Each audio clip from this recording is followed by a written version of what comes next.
Expecting a big crowd tonight as Cal Loesch takes to the mound for St. Louis and looking for that elusive first win of the year. It's Game 2 here at Busch Stadium, and it's the Cards and Astros on Fox Sports Midwest.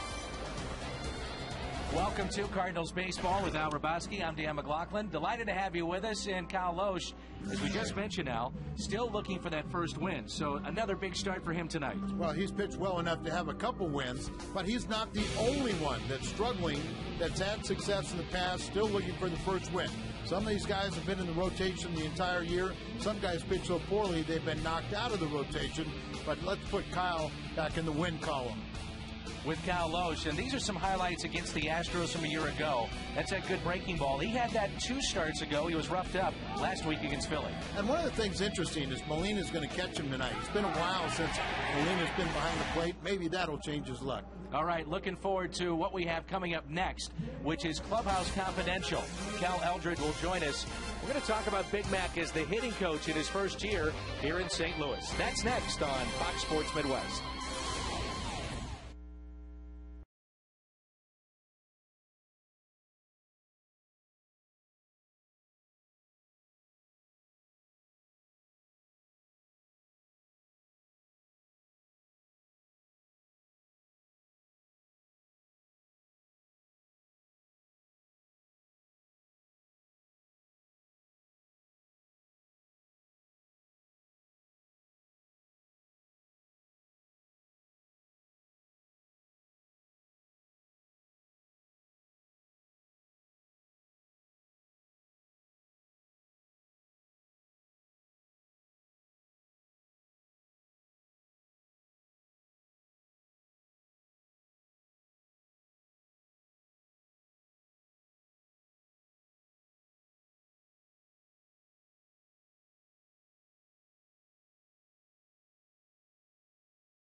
And try to drive every ball up the middle.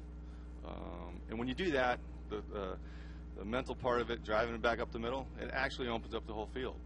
You don't want to try to steer it and drive balls up the middle. You want to look for pitches that you can hit. I think times that guys get in trouble, they're looking up the middle, get balls that are in on them, and they try to push it up the middle instead of just taking those and look for the pitches to hit. That's Mark McGuire last week with Al Raboski, his conversation concerning the approach and what he wants to see from his players. So far, first year as a hitting coach, some good, some bad. Let's bring in our Clubhouse Confidential segment from the Helitech set, Cal Eldred from the pregame show. Cal, how about your assessment so far, Mark McGuire? Well, I think you see what Mark is doing. He's trying to teach what a lot of hitting coaches are teaching. Let's have plate discipline, strike zone discipline. In other words, let's swing at pitches that are in the strike zone. The other thing is, like he talked about in the clip, use the whole field. If they throw the ball away, let's drive the ball to the right side if you're a right-handed hitter. If they're bringing it inside, let your hands come through and pull the ball. So I don't think he's trying to teach anything spectacular. Well, as you all know, being a former major leaguer, it's all about adjustments. How about from a coaching perspective, how does Mark McGwire adjust through this first year? Well, you know, I think what he's doing is there's some players that he knows already. Matt Holliday, he spent some time with Pujols. Obviously, Skip Schumacher, someone he's worked with in the off seasons. Now he's got guys like Stavanoa, John Jay, Brendan Ryan. These are guys that he's learning how they produce, how they prepare themselves, and he's helping them to do that. So these are things he's learning the hitters. The one thing, though, is that these hitters trust him. You can see that, and they have his confidence. That's very, very important. Cal, great stuff. That's Clubhouse Confidential. We know the work ethic is there from the hitting coach, Mark McGwire. How about the results? We'll talk about that with Al in the ballgame tonight. At 3:07, he was there working with Skip. 5 and 55 next.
We do this quite often. 5 players in 55 seconds who can have a major impact tonight.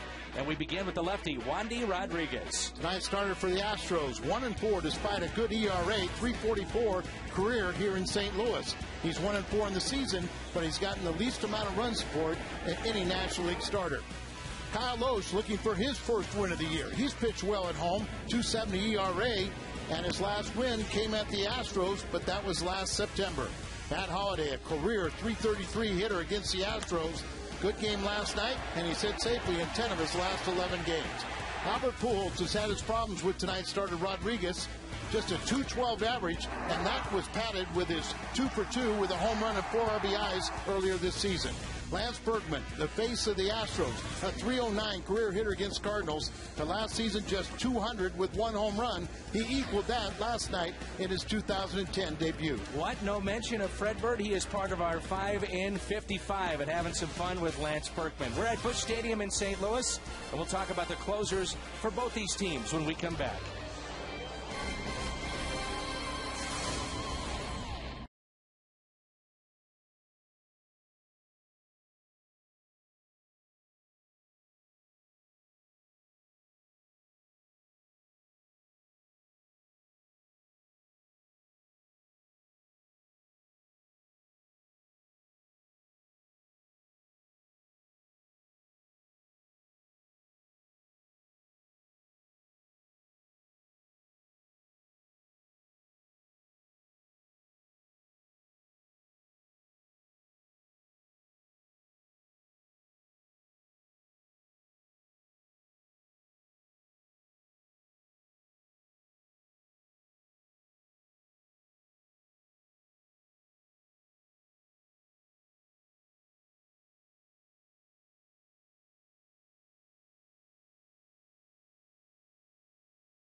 Cards and Astros, game number 2.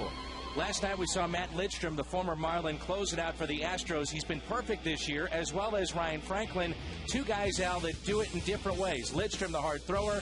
Franklin, precision as far as his location. But let's take a look at the Exmo Cam presented by Plaza Tire Service and the odd delivery of Matt Lidstrom. Well, it's a power delivery. He hides the ball well. A little bit deceptive to the hitter, and it gets on top of you real fast. 97 with the fastball, and then he's got a good slider to match it up.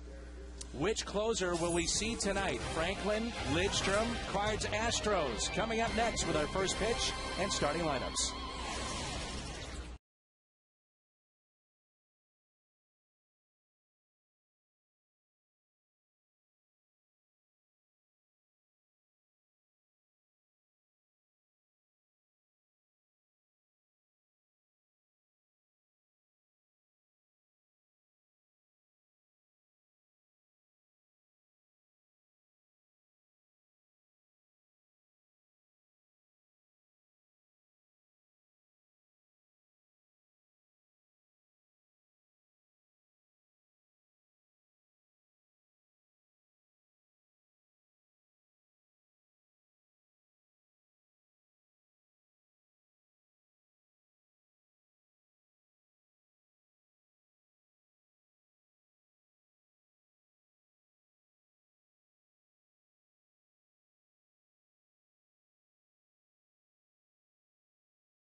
By Budweiser, with full flavor and a crisp, clean finish, it's what we do.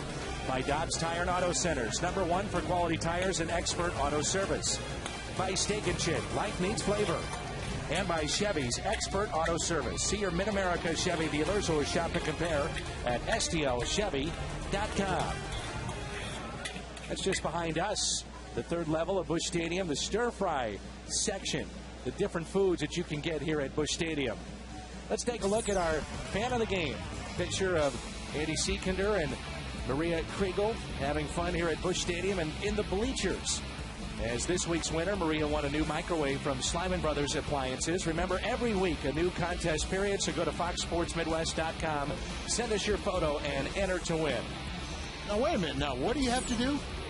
You could be the fan of the game? Fan of the game. Doesn't matter if you have a fancy camera, your iPhone, whatever the situation that you come to the ballpark with, Al, like that, even with a broken arm, you just take a picture, send it in to foxsportsmidwest.com.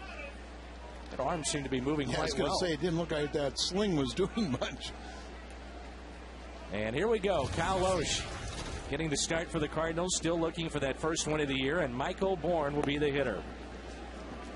A look at the numbers for Kyle this season. He's our Marshall Wireless Sprint starter, 7th start of the year. He's pitched well enough, particularly at home, to win a couple games.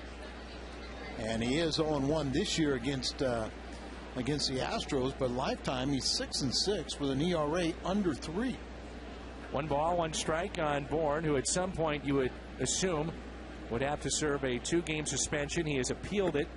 He bumped an umpire over the weekend, barely touched him, and received a 2-game suspension, 1 and 2. Well, the reason you appeal it is you probably get that reduced to 1 game.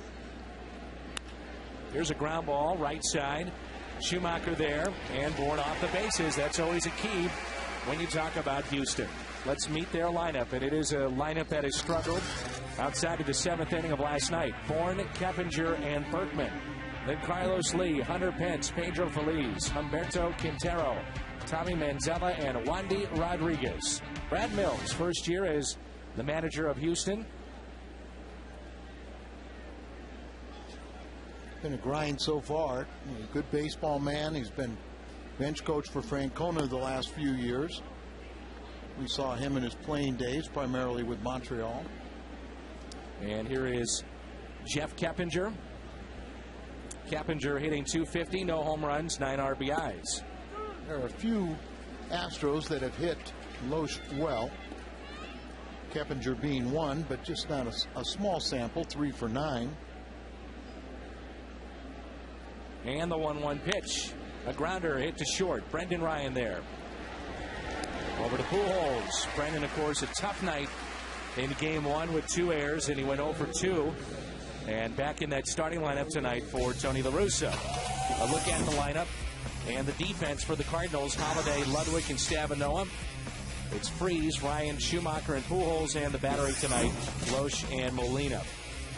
Vote of confidence in many ways, isn't it, Al, for Brendan Ryan to be back out there? Absolutely. I was talking to Brendan before the game, and he was reminding me, and not to give him some credit, but in the span of the last 8 games, he's made 8 innings. He made 3 errors. He made an error the last inning on Sunday's game, and then 2 in the 7th inning of last night's game. But he's back out there, and how about this shift?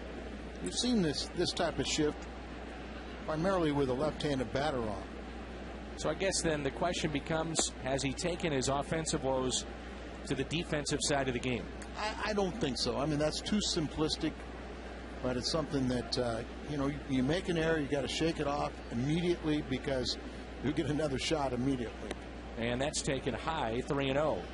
And you notice that his throw was a little bit more elevated, a little bit more over the top. Traditionally, he's got that slings the ball below his waist, and here more of a traditional throw, but really aimed it. So I wonder if he's going to be able to do that, on a real close play. 3-1.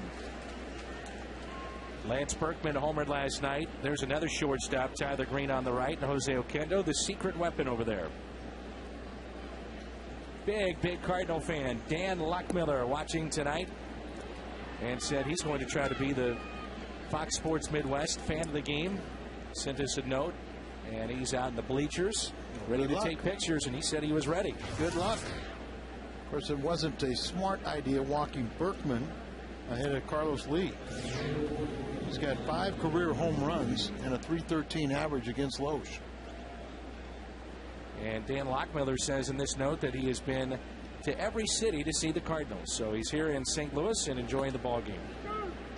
And he enjoys the videos that Brendan Ryan has put together with Joe Mather on the website. Quite a fan, huh? Big time. That's how he knew about the photo of the game. So here's Carlos Lee. 0-1 pitch. Driven into deep right field. Stavinoa very deep. And plenty of room to make that catch. Hall of Famer in the house tonight. The commish getting set for baseball up in the press box.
Cardinals had so many chances in game 1 but couldn't cash in. And they've switched up their lineup here for game 2. Schumacher, Ludwig, and Pujols.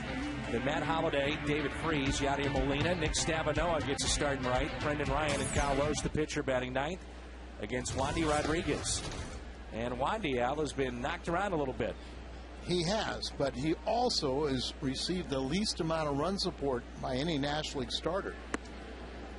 Brad Penny knows about that. Brad Penny has only received 2 runs, and you can see the 1-4 record. He's looking for his first win on the road.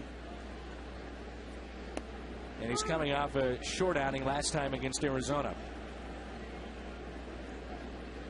He's allowed 3 earned runs or less in 4 of his 6 starts, and he's lost 2 consecutive. And Skip's in there against this left-hander because good numbers, 6 for 16 off of Wandy. And last night's leadoff man, Colby Rasmus, 0 for 9 against Wandy Rodriguez. So Skip back in his usual spot, top of the order, and here's a 2-2 pitch. And a ground ball hit to the right side. There's Keppinger, and he misplayed it. An error on a routine ground ball.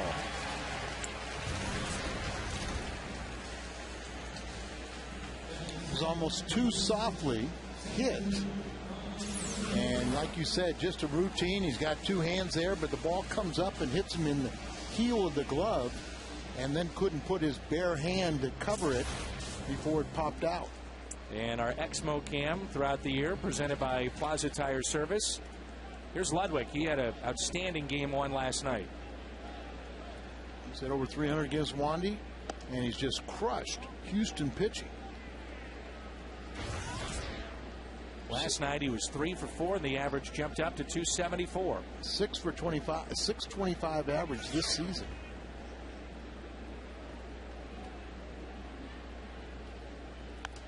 Cardinals beginning of the year relied so much on the home run, and right now they're not hitting the home runs, and you wonder if Tony might try to change things up a little bit, meaning that, you know, would you hit and run, would you try to steal, bunt runners over, those kind of things. Remember several years ago it really didn't look like the Cardinals had much of a running game, but yet Tony was well above the average on putting on the hit and run. There's a strike, 1-2. Pujols on deck, and Albert saying in the post-game show last night he's just not seeing the ball that well, hasn't been overly comfortable, but yet still Pujols hitting .320. Well, we can attest it's unlike his other seasons. Keppinger knocks it down. He'll go to first, and out is Ludwig. So he committed the error, and then he gets tested on a hard one there and makes that play. Let's look at the defense for Houston. Lee, Bourne, Pence in the outfield. Feliz, Manzella, Keppinger, and Berkman left to right on the infield, and the battery tonight, Rodriguez and Quintero. One of those plays that doesn't end up as an error because they get an out, but here it's a sure double play if you catch the ball. He does recover in time to throw out Ludwig, but the lead runner advances to scoring position, leaves first base open for Albert. But remember, Wandy has owned Albert prior to this year. He sure has. But that will change. Yeah, well, I mean, this season, he's 2 for 2, had a home run against him. Those are his numbers on the year, but overall, he's just a .212 hitter against Wandy, and that's still the lowest average against any starter that, you know, has faced Albert this many times. And a 1-0 pitch to Pujols. Out to center. Bourne makes the catch. And Schumacher back to second base. That was a rocket off the bat of Pujols. Line drive right at him. Albert is going to be disappointed, but, you know, as a pitcher, that's part of the luck. Al, I know we've talked about it before, but we have not seen the trio of Ludwig, Pujols, Holliday really turn it on for an extended period of time together. Absolutely correct. And these guys have been too legit. And I mean, they're bona fide, not only high average hitters, but they're also RBI men. And at some point, they're going to put it together, and it's going to be exciting. But so far, this team doesn't have the offense as advertised.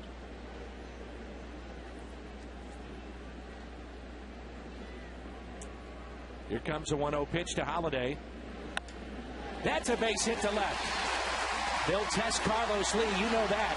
Throw to the plate. Schumacher will score. They miss the cut. Holiday winds up at second, and it's 1-0 Cardinals.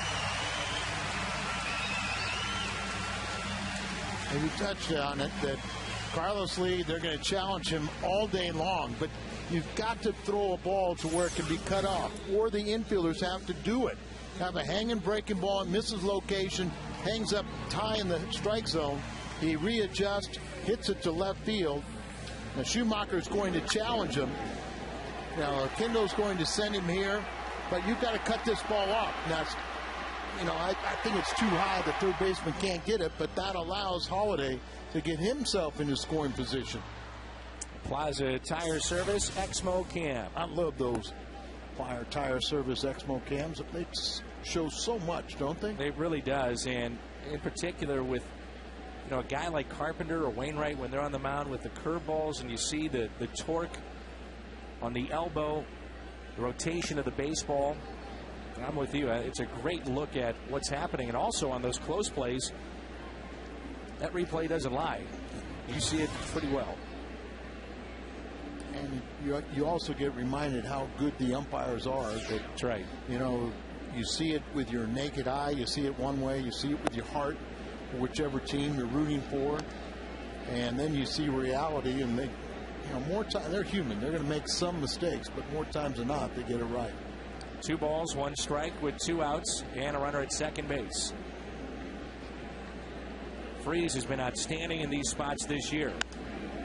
Runners in scoring position overall, but in particular with 2 outs. So for 5, he's got the second highest average by any rookie. And boy, has he been a terrific hitter with runners in scoring position. One of the best. There you see 400. 12 of his 21 RBIs.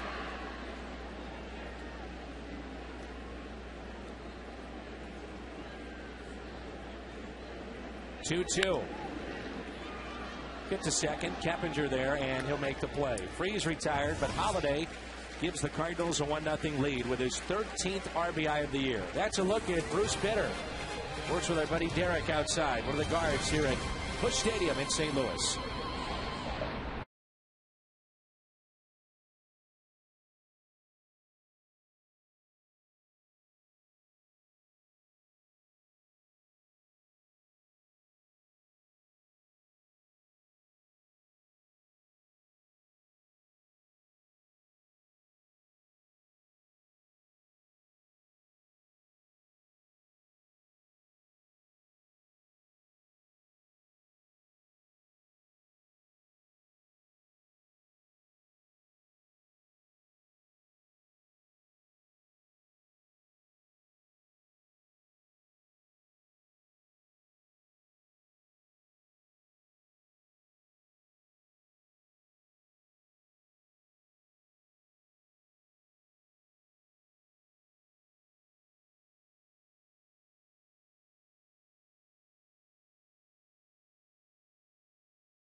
After an inning of play, arguably his best career start. Cal Loesch, early April of 2009 against Houston. 9 innings, 3 hits. Struck out 4 on 112 pitches. And that was back-to-back Aprils with the Cardinals, in which he was arguably the Cardinals' best pitcher. And that's a strike on the outside corner to Hunter Pence. Yeah, the last 2 seasons he started out 3-0 in April. And then the injury bug happened last season, but so far he's been able to avoid that, but he wants to get in the win column. As we noted last night, a lot of breaking balls to Hunter Pence, and he hit a home run last night. You know, it's a little interesting to me, but we talk about Hunter Pence as an RBI man, how he chokes up. And shoots it to right. Stabanoa on the run and makes the catch. Nick Stabanoa with a fine play in right field. All about the jump. You know, Stabanoa has just really shown people that he can be a terrific pinch hitter. He can fill in defensively. And when you make plays like this, then it really gives Tony that confidence that you can put a guy out there, you can give Kobe the day off, you can put Ludwig in center, you shift these guys around, and you need a start every now and then just to help you in those pinch hitting roles. Pitch it's taken inside by Feliz. Many times you'll see Tony La Russa go with Joe Mather in center. This time he'll shift Ludwig to center and give Stabanoa a start. At the knees, 1-1. Well, he's trying to keep on alternating to where, you know, he can give Mather and, you know, start. There's usually only one of those guys who's going to be able to do it. Or oh, what a play here by Brendan Ryan. Stays with it to first. And that ball will go into the dugout. You wonder if that's one of those times where you put it in your back pocket, or if Pujols can get off the bag and block it in front. Maybe a little bit of both. Combination. You're good point, Dan. And it's going to be another error, his sixth error, and just they're really piling up and really not an indication of how well he can play. The toughest part was he gets to this breaking ball on the outfield grass. He dropped it, but then he slings it over there. Didn't have much time to set and throw. But as you said, Albert could have helped him by vacating the bag, make sure that ball didn't get by him. And as you say, it's not in Brendan Ryan's nature to back off on a ball. You know, his mistakes are going to be mistakes of aggressiveness. Here's Quintero. So it's an error on Brendan Ryan, and it's ruled a hit and an error. Right, and that's a proper ruling. Quintero could tie it up. And a 1-0 pitch to him. Broken bat, Brendan Ryan with it. A strike to Pujols. 2 outs. Let's take a look at our Toyota keys to the game. And it's Cal Loesch against the Stros. 500 record, but the good ERA. Pretty much, Al, anytime that you have an ERA under 3, nowadays, people will take that and say, you're doing your job. Well, you know how rare that is? There's only 6 active pitchers with at least 10 starts against Houston and an ERA under 3. Not only is he one of the 6, but the Cardinals have 3 of the 6. You saw there in that graphic the 10 quality starts put together by Cal Loesch against Houston in his career. Adam Wainwright's the best, 8-1, 1.72. Carpenter, 6-3, 2.72, and then Kyle Loesch. 0-1 pitch. Manzella backed away from the plate. He's the 8th place hitter, their shortstop. Average of 200 with 1 home run, 6 RBIs. Had a base hit last night. That 7th inning for the Cardinals just unraveled, and it happened in a hurry. In Houston, it was just so surprising to see them string hits together. They did it, it seemed like, first pitches. Tony did not have anybody up and getting loose. That was Brad Penny's inning. Well, Dan, and I tell you what, I love the attitude of Brad Penny. There were 4 runs charged to him, all of them unearned. His ERA went down to, I think it's 1.70 now. But he sit there and he said, hey, forget about that error. I am good enough. I should have got one of those outs. I didn't get the out when I needed to pick up my team, and that's the attitude you love. You keep on pitching that well, he's going to win a lot more games. And to follow up on your point, though, even with a struggling club like Houston, you give major leaguers extra outs, and it is amazing how it comes back to get you. Didn't earlier in the game, but then at the end it did. 2-2 pitch to Manzella from Cal Loesch. Just missing off the corner. Let me ask you this. You know, when Kyle Loesch came to the Cardinals and had that career year and parlayed it into a 4-year contract, it seemed like he really got behind Dave Duncan and was convinced to use his sinker so much more. His 2-team sinker, get those ground balls. Now we're seeing a lot more breaking balls. And that is a call, 3rd strike. Just pounded the outside portion of the plate. First strikeout for Loge, and it's 1-0 midway through 2.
Who would you take at first? Berkman, Fielder, Howard, or Votto? Text first A, B, C, or D to 432-432.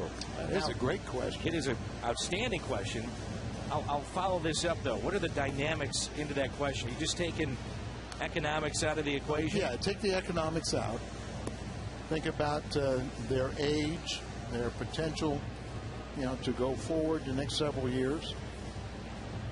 What do you think, Howard? I would think almost Howard or Votto. I would say, but age-wise, where Votto, he's what, early 20s? Yeah, he's young. And Prince isn't. In my mind, I'm a little concerned about his size and his weight. Votto is a terrific player, but all four of them are great. Then you get Berkman, and you got Berkman probably the least because of his age. Yep. And Ryan Howard, boy, you couldn't go wrong there, especially being a St. Louis kid. But that's why I like your points on the other two. But then I think of Howard being a hometown kid. And especially we're not paying him what he's making. We're not paying him. We're just taking him for what he does on the field. Bring him to St. Louis. That's a good question. Here's Molina at an 0-1 pitch. That's a fair ball, backhanded by the third baseman Pedro Feliz, and Yachty is out at first. And we paraphrase that, remembering the question, if you couldn't have Albert. Right. Right.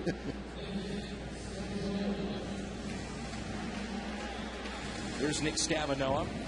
Pinch hit late last night, picked up a base hit, and he's really found a niche in that spot for Tony, and he does give you a viable threat off the bench to hit a home run.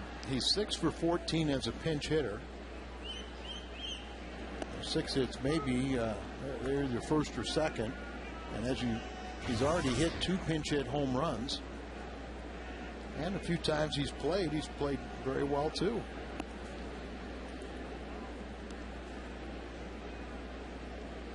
He is 0 for 3 against Wandy Rodriguez, and he is a native of Houston. Here comes a 1-1 pitch. Tapped foul, 1-2. Made a good running play in right field earlier tonight. Brendan Ryan is on deck.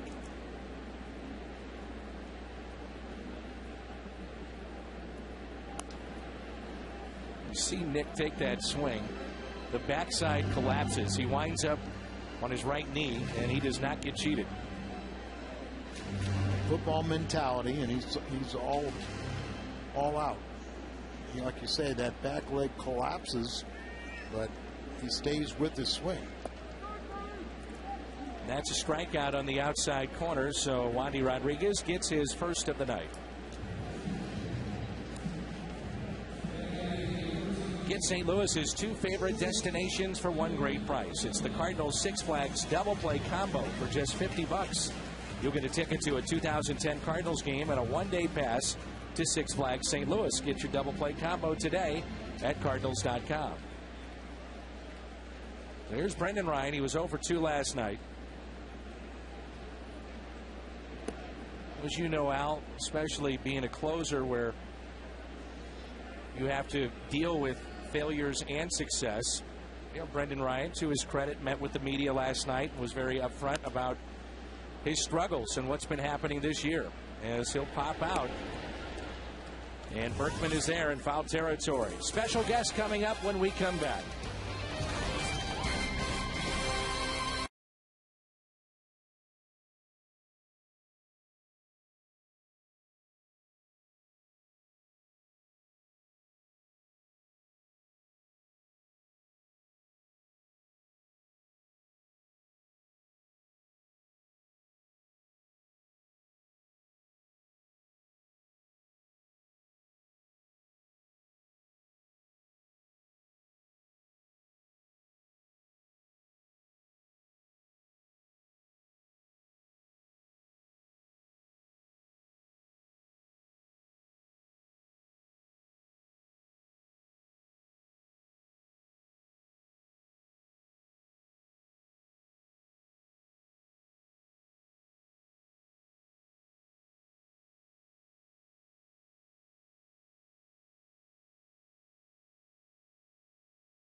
Cardinals on top, and Scott Terry kind enough to join us here in the booth. Always good to see you. How are you? I'm doing great. Thank you. Good. And I appreciate you guys letting me come in here. You bet. This is our annual visit with Scott Terry. Of course, we're talking about the kids clinics that happen throughout the summer, and this is something you're heavily involved with. I know you're proud to do this, and a lot of the players are involved with this, the former players as well. Oh, absolutely. It's our sixth year. Can you believe that? We started this. Yeah, we started in 05. And we basically averaged about 1,000 kids every summer. That's the way to do it. Here's the 0-1 pitch to Wandy Rodriguez, and it's 1 ball, 1 strike. So the kids' clinics, moms and dads out there, it's for their boys and girls. What happens at those clinics? Well, we teach them the fundamentals. We have 5 stations. We do throwing, fly balls, ground balls, hitting, and base running. So the 5 fundamentals that they need to know to play the game, and we break them down into age groups. On Tuesdays, we'll have 7 to 9-year-olds, and then on Thursdays, we'll have 10 to 13-year-olds. And the number to call, by the way, let's get this out there right away. Area code 314-345-9891. 314-345-9891. Scott Terry came prepared as he wrote this on a napkin. Absolutely. So you knew. You were ready. I was ready. Okay. Again, 345-9891. Your son is playing college baseball. How's he doing? University of Tennessee at Martin, and he's doing quite well. He's having a great year. Outstanding. This is his 3rd year there. He's a junior. He started last year as a sophomore and has started all year. This year he's hitting .335. Not bad. 8 home runs, 48 RBIs in 47 games. Wow. Take a look at Wandy Rodriguez here. A little surprise for Kyle Lowe's. Right back at him. You have many of these at you? Yeah, actually, when they used to hit those at me, they called them ugly finders. That's pretty accurate, huh? I'm not touching that. And now we're back to the top of the lineup here, and Michael Bourne, who's a speedster. You know, we've talked a lot, and Scott does a great job, obviously, of breaking down pitchers and mechanics. We've talked an awful lot about Kyle Loesch, and he has changed his delivery back to where he was a couple years ago. Break down what you see from out of the stretch here with Kyle Loesch. Well, I like the way he stays nice and tall, and he's got a stride that is very conducive to his height. So he gets a lot out of his lower half. If there was anything that I would be concerned with, is him falling off to the first base side. But so many guys pitch like that nowadays that it's really not an issue anymore. Let's take a look at Wandy Rodriguez, who is running at first. Pujols, well, those two trying to avoid each other, and Rodriguez only winds up at second base. One of your things is that you are a stickler for mechanics, and with pitchers, what do you see as far as young kids that get involved in the game and what they have to do? Hold that thought for a second, as Loesch only plays to go to first. Sacrifice is good. But what do you see that they have to do? Well, most of the kids don't think that it matters how you throw. And one of the most important things is throwing, because it determines what position you'll play. 65% of the kids at the high school level get cut because they can't throw, or can't throw properly, or can't throw well enough to play a position. So the mechanics of the throwing motion are most important in reference to staying healthy, creating power, as well as being accurate with your throws. And for a pitcher, you have to have very good mechanics, because you have to have something you can repeat. If you can't do it the same way over and over again, if you're what I call a Thomas Edison, always trying to reinvent the wheel or reinvent a way to throw a pitch, then there's not enough consistency to be able to throw that ball in a 17 by 24-inch box, which is basically your strike zone. That's right. Here is Lance Berkman. He's hitting 197. Berkman, first time up, walked, and then was left stranded in the first. Homered last night. And this season, with runners in scoring position, that's unlike Lance Berkman. 0-63. The switch hitter. The shift is on for him. He's always been a perennial slow starter, hasn't he? Yeah, and since he was hurt, I guess, at the beginning of the year, maybe that's prolonged. You'd think timing would be a little bit of an issue, and I'm curious from a pitcher's perspective, would the shift drive you crazy? Because we see it in play a lot more than when you were playing. Probably. Yeah. Because I don't know, and I don't have the inside scoop. When they do the shift, do I have to pitch him a certain way to make sure that he hits into that shift? And you would think that would be part of the equation. Exactly. I would like to have the liberty to throw whatever I want, whenever I want, wherever I want, versus having to throw something just to hit into the defense. But these guys, they're a lot smarter than I am, Dan. You know. Oh, I don't know about that. I don't know about that. I've heard you speak a number of times. You know the game. Ooh, just missed on the inside corner. Good pitch, 2-2. We've seen Brendan Ryan a struggle out of the gates here in 2010. You played the game a long time, played with guys that struggle. What would you say to Brendan Ryan? Really, the best thing I can do for Brendan Ryan is stay away from him. He's probably got all kinds of people saying all kinds of things to him, and a lot of times when guys are struggling, you need to just leave them alone, pat them on the backside every now and again and say, hey, I'm behind you, and that's about it. But, just support them, encourage them. When they make great plays, be there for them. When they don't, say, hey, keep your head up, we'll pick you up. And that's really what you got to do. I don't know how many people are telling him what he needs to do or how he needs to do it, and sometimes if you get too many messages, then, none of them really ring true for you. Check swing, and Berkman did not go, so big spot here, bases loaded, and Carlos Lee. Again, Scott Terry is our guest, the former Cardinal. And if you'd like to get your son or daughter involved with the Cardinals clinics, 345-9891, and you'll be part of this and help running this. But a lot of great players that played here in St. Louis are part of it. Oh, absolutely. A lot of guys from my era, Ricky Horton, Ken Daly, John Costello, Jack Clark, Danny Cox, Andy Bennis. We've got good old Lee Thomas that comes out, Rich Hacker. Here's Lee in a fly ball out to right. That's Wandy Rodriguez running from third, and the throw will come into second. Rodriguez will score, and that ties it up at 1-1. RBI for Carlos Lee, his 11th. Some of the more current players would be Kerry Robinson, John Mabry. Got Cliff Polite on board this year. Is that right? As a first-timer. And so, guys that know a lot about the game and really love to teach kids. That's the thing about it, is every one of these guys want to be there, want to come out, want to share in what we're doing, and it shows. We get a lot of compliments from all the folks that come the parents that bring the kids that, hey, man, this is the best clinic we've ever been to. It's organized. It stays on schedules. The guys are great with the kids. So we've had a real good following and obviously a lot of success, and are happy to do it, to give back to this community, which is so giving to begin with. They didn't kick me out of town when I played, so I stayed, which is a good thing, and so it's a lot of fun for us, and we enjoy being able to help the kids. Positioned perfectly, Schumacher to Brendan Ryan. Always great to see you, Scott. Thanks so much. Dan. Appreciate it. Love having you up here. 345-9891 for the kids' clinics. It's 1-1 midway through 3.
Al back with us. I'm Dan McLaughlin, Al Raboski, and Scott Terrial came in prepared. As I noted, he wrote down the number on a napkin if kids would like to become involved with the Cardinals clinics, and they do a great job with that. Number is 314-345-9891. Yeah, they really do, and the alumni group of the Cardinals very giving in the community, and heard a lot of great comments about those clinics. Here's Kyle Lowe, his first time at the plate tonight. Wandy Rodriguez had that rocket off his bat up the middle and came around to score to tie it up 1-1. Kyle has the highest average amongst the Cardinal starters. And a grounder hit to third. Pedro Feliz with it and makes the play. Now get Cardinals banking only from Bank of America. You'll get the Cardinals logo on your debit card, credit card, and checks. Plus, get extra base rewards with every credit card purchase. Learn more at a banking center or bankofamerica.com/Cardinals. Here's Skip Schumacher. Reached on an error by Keppinger and then came around to score on the RBI by Holiday with 2 outs in the first. I don't know if you feel this way, Al, but I like to see Skip back up there. Leadoff spot, and in many ways a vote of confidence to get him back up there, and he hits it into center. That'll be caught by Bourne. I don't think there's any doubt that he's probably best suited. And Tony said it may not be a permanent thing seeing Colby up there, and it took all of one game. This week it's Fox Saturday Baseball. Ryan Howard and the National League East leading Phils head to Milwaukee. They'll battle Ryan Braun, and the Brewers. Coverage of Fox Saturday Baseball presented by Budweiser begins at 3.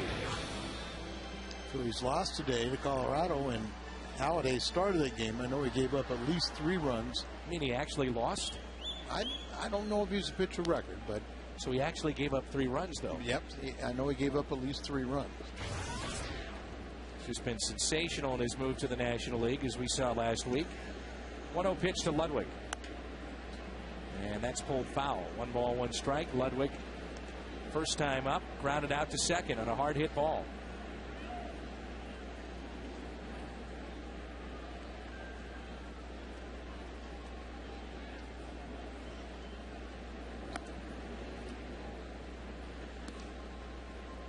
We were talking before Scott Terry came in, Al, about dealing with adversity, and Brendan Ryan facing the media last night. And, you know, his spirits have been up.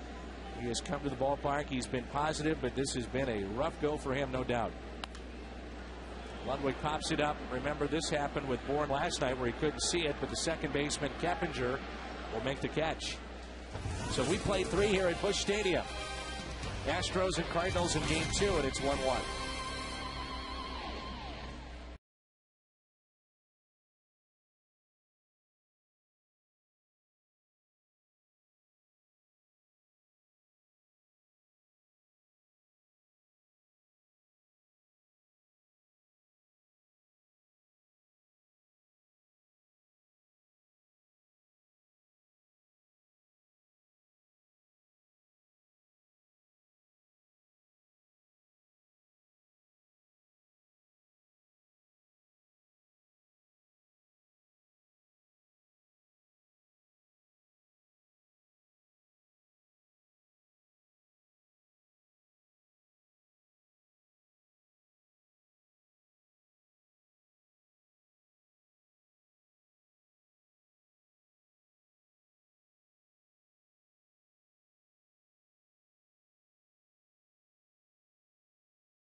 Look at Brendan Ryan as we move to the 4th here in St. Louis.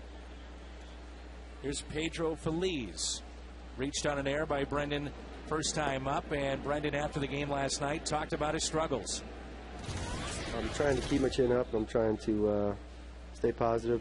It's a little difficult when you look at the scoreboard, but I mean, I keep getting run out there, so you know, I know my teammates and our staff believes in me, and you know, I still believe in myself. It's just I've never had a season start out like this. I don't know if I've really ever struggled like this, so you know, I don't know. Like, I come to the yard and I feel like, you know, it's going to be a breakthrough day every day, and just a lot of frustrating days, but I know there's a lot of season left, and you know, I'm just hopefully I come to the yard tomorrow and break through tomorrow. Well, Brendan Ryan, and it's really wears on you mentally. That's a base hit on a pitch that was up. And the first at bat, Pedro Feliz got hit number 1,000 of his career. Now it's 101. 1001. But, you know, everybody, you know, you win as a team, you lose as a team, and all of Brendan's supporters, all these guys on the team, Tony and his staff, all believe in him. And so it's much easier just to get him on track. You know, the one thing about Schumacher, who is 0 for 2 tonight, there is a track record of him being an everyday player and hitting 300 in the major leagues. He's done that a couple of years.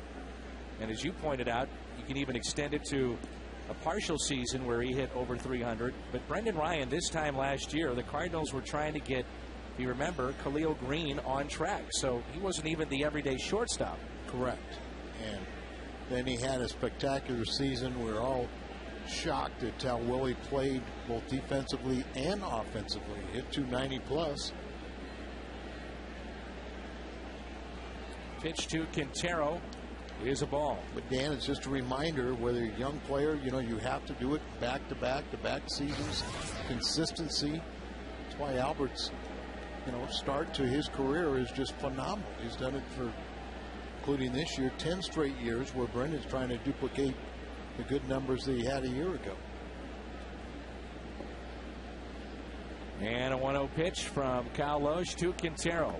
Certainly is a double play candidate.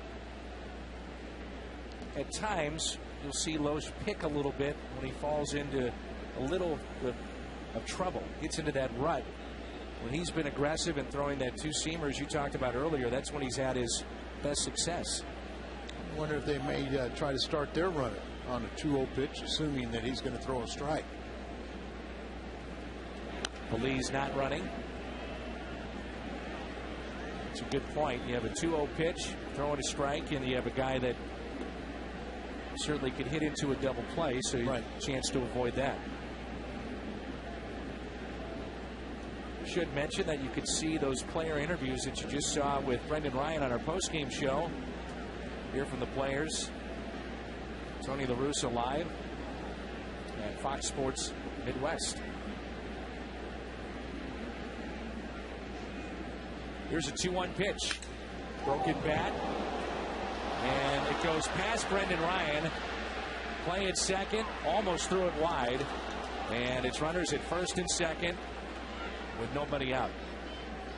That bat went into the stands. The barrel of that bat right over the shorter fence, screen. So a very scary situation. And here's the ball, like you said. Brendan couldn't catch it, which could have been a double play. Then he gets to it and scrambles to throw. He pulls Schumacher off the bag. Just sinking on him, goes right off the webbing. And a base hit given to Quintero.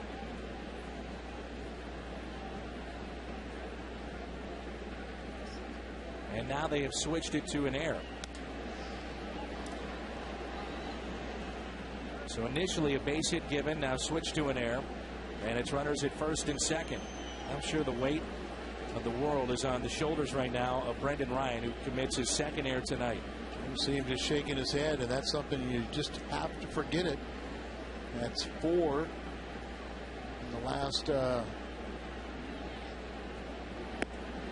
4+ innings for him, and 5 if you take it back to the last inning of Sunday's ball game. And he's obviously a much better defensive player than that. And you've got to hope the ball comes to you again. 1 ball, 1 strike on Manzella, showing butt. And that will roll foul. Freese had to wait until that got fouled. Touch it. Now a souvenir. Interesting that you would be the 8th place hitter bunting, and then you bring up the pitcher. I mean, Al, wouldn't you just rather see him swing away? Well, I would, and he's doing that on his own, drag bunting, trying to bunt for a base hit, and really passing the buck. A rookie trying to do whatever he can to try and pad his stats and make him look good.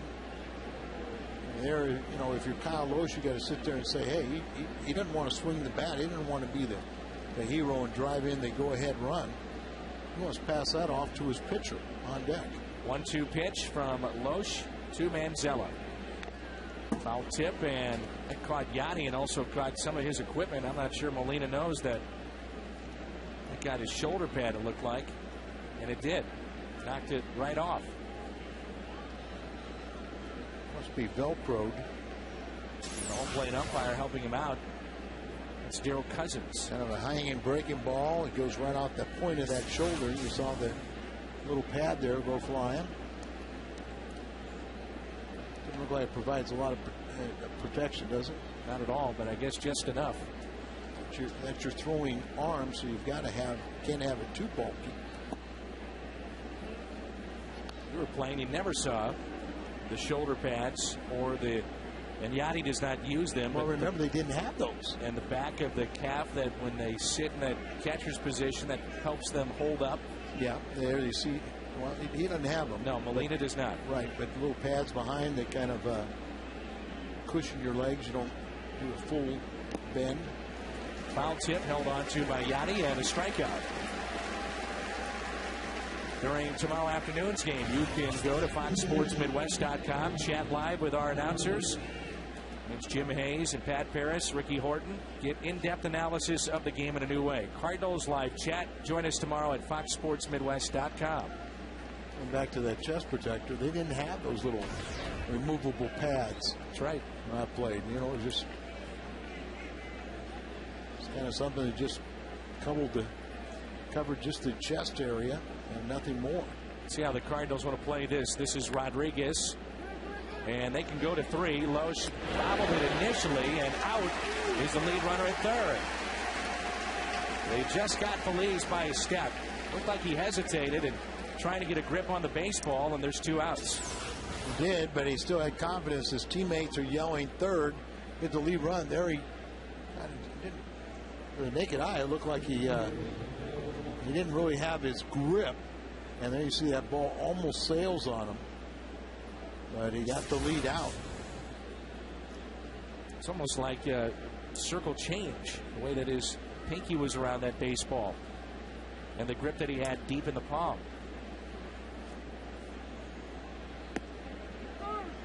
So 2 outs, and the hitter is Michael Bourne, who's 1 for 2. Well, you really have to pick up Brendan Ryan and your teammates, and if you're going to win this ball game, you have 2 outs, you have runners at second and third, you've got to strand them. First and second, and the 0-1 pitch to Bourne.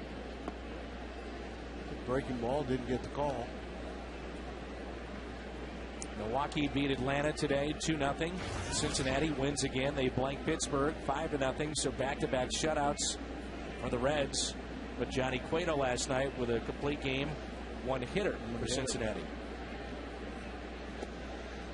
There's another breaking ball and a strike from Cal Loesch. And the Cardinals have to win tonight to stay 2 games ahead of Cincinnati. It'll be a good showdown this weekend. Very much so. Washington beat the Mets 6-4. Cubbies hold on against Florida 4-3, and Colorado over the Phils by that same score.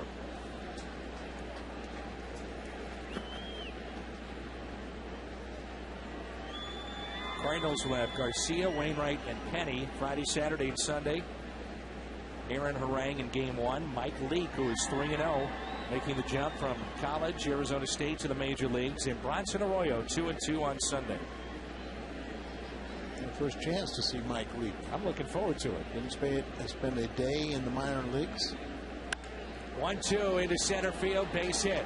Ludwig with it, and he'll fire a strike to home plate. Brian Ludwig in center field tonight with Rasmus on the bench. And Bourne picks up his second hit. And with Quintero running, they're going to give Keppinger a shot.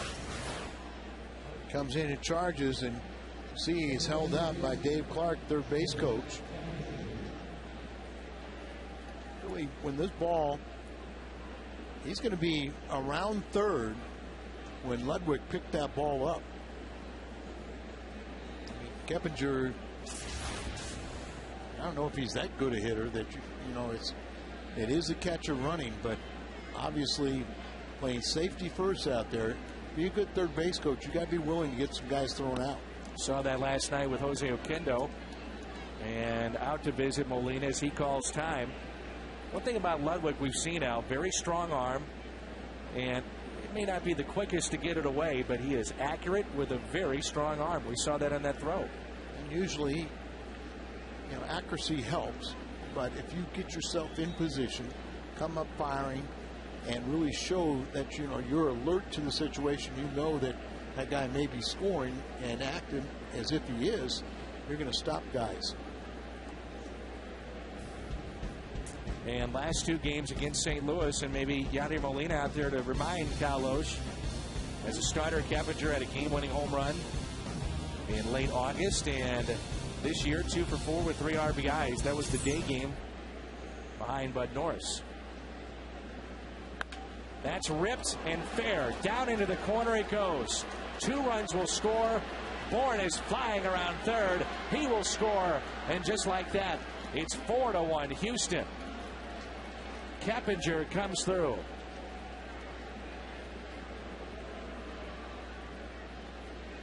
Clears the bases with a double by Keppinger and 3 RBIs. You You've got to get eyes out. You've got to execute pitches, and there misses location, just up right in the middle of the plate, and that ball is going to be hit hard, and this one doesn't find a fielder. Well, it's 4 runs in. That usually is enough for them to win. The Cardinals only 1 base hit tonight. They've been out hit 6-1. They trail 4-1 in the game. And here's a high fly ball. Deep right. Will it stay fair? Is it long enough? Home run. Just inside the pole. And Berkman, his second home run in this series. And it's a 6-1 Houston lead. That may have hit the pole.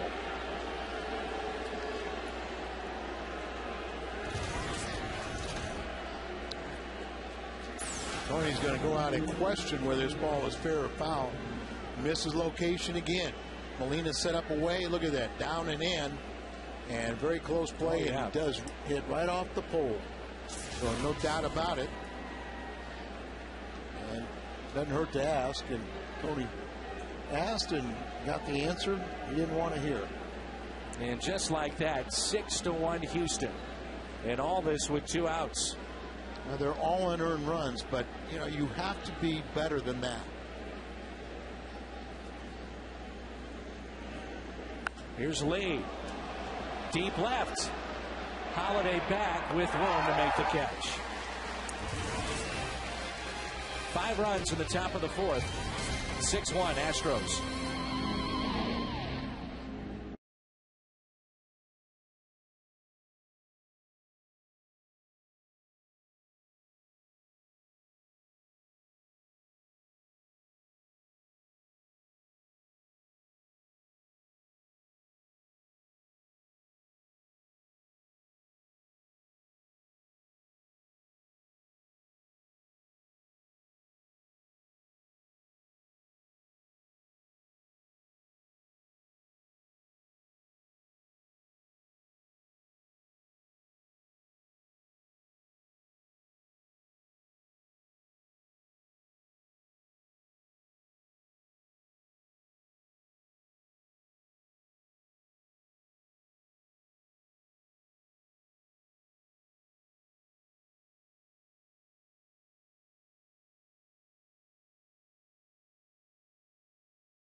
Extremely disappointing start to this ball game, and the Cardinals trailing 6-1 here in the 4th, and the Cardinals have been out hit 7-1. 9 runs scored following Cardinals errors in the last 2 games. Now Brad Penny admitted last night that even though they were unearned runs, he said I complicated it. I should have got some of those guys out and minimized the damage. Pujols with a high fly ball into right. Hunter Pence under it to make the catch. So he recognized, even though they're unearned runs, he feels he's good enough to get 4 outs in an inning before they get 4 runs. And I'm sure that's the same way that Kyle Loesch feels, that they were unearned runs, 5 in this last inning, but you at times you just can't make those careless locations, especially when you're under the gun like that.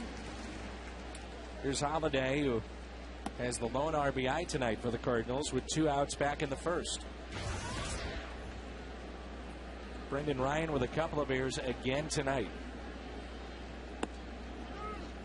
1 ball, 1 strike. For Holiday, it was his 13th RBI this year.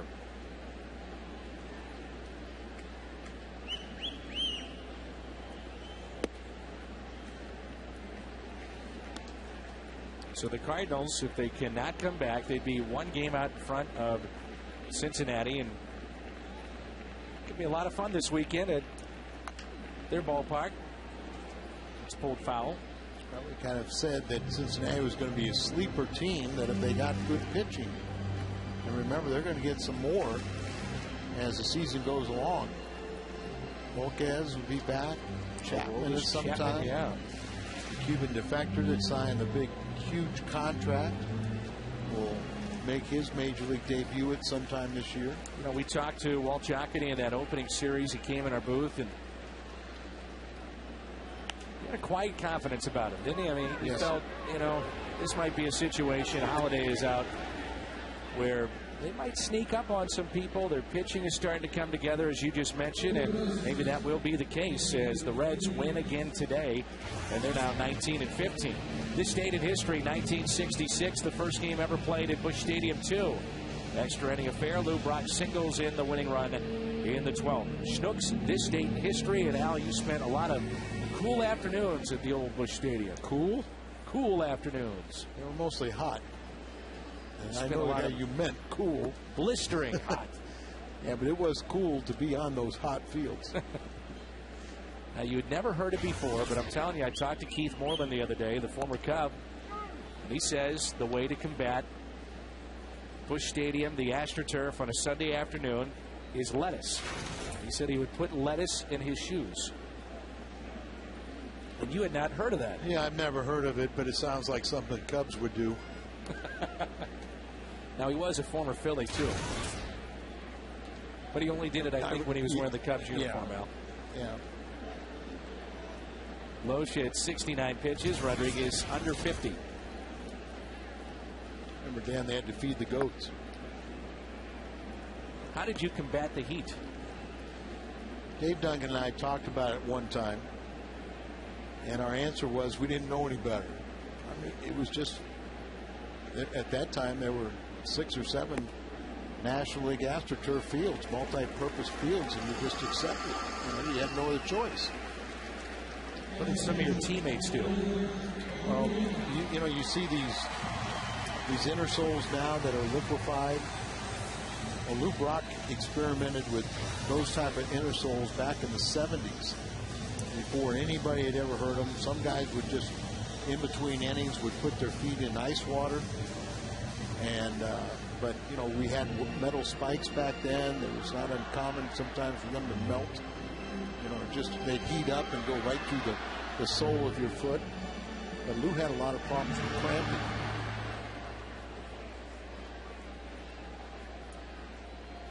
Two outs, and Yachty shoots one foul.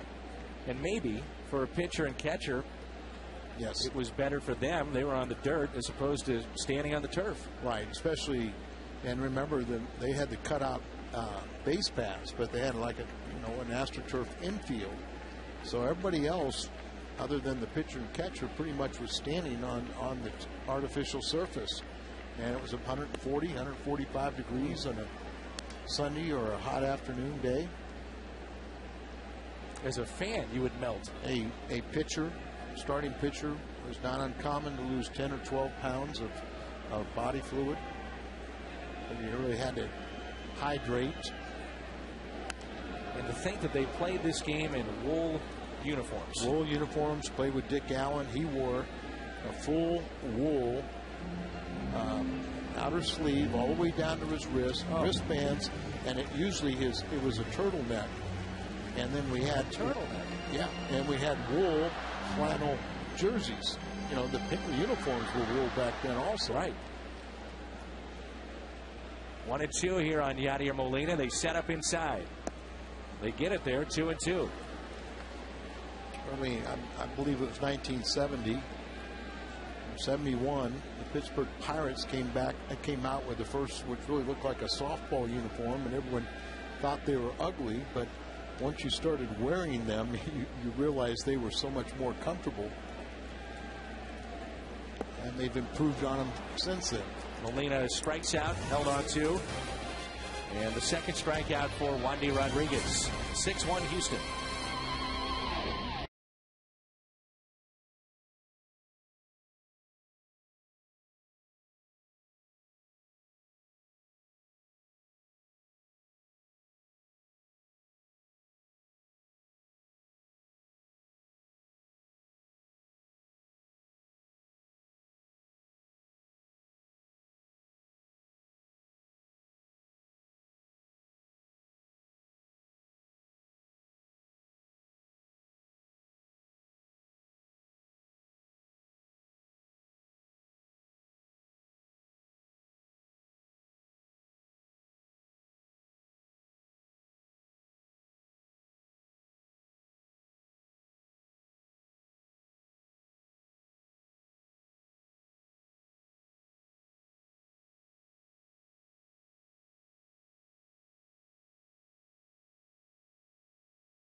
Wrong with those choices. Adrian Gonzalez was a name that was not on the list. I'm sure he would have been up there in the voting. 64%. We thank you for voting in our U.S. Cellular text poll. It's just outside our booth here. You get the pizza, you get the stir fry.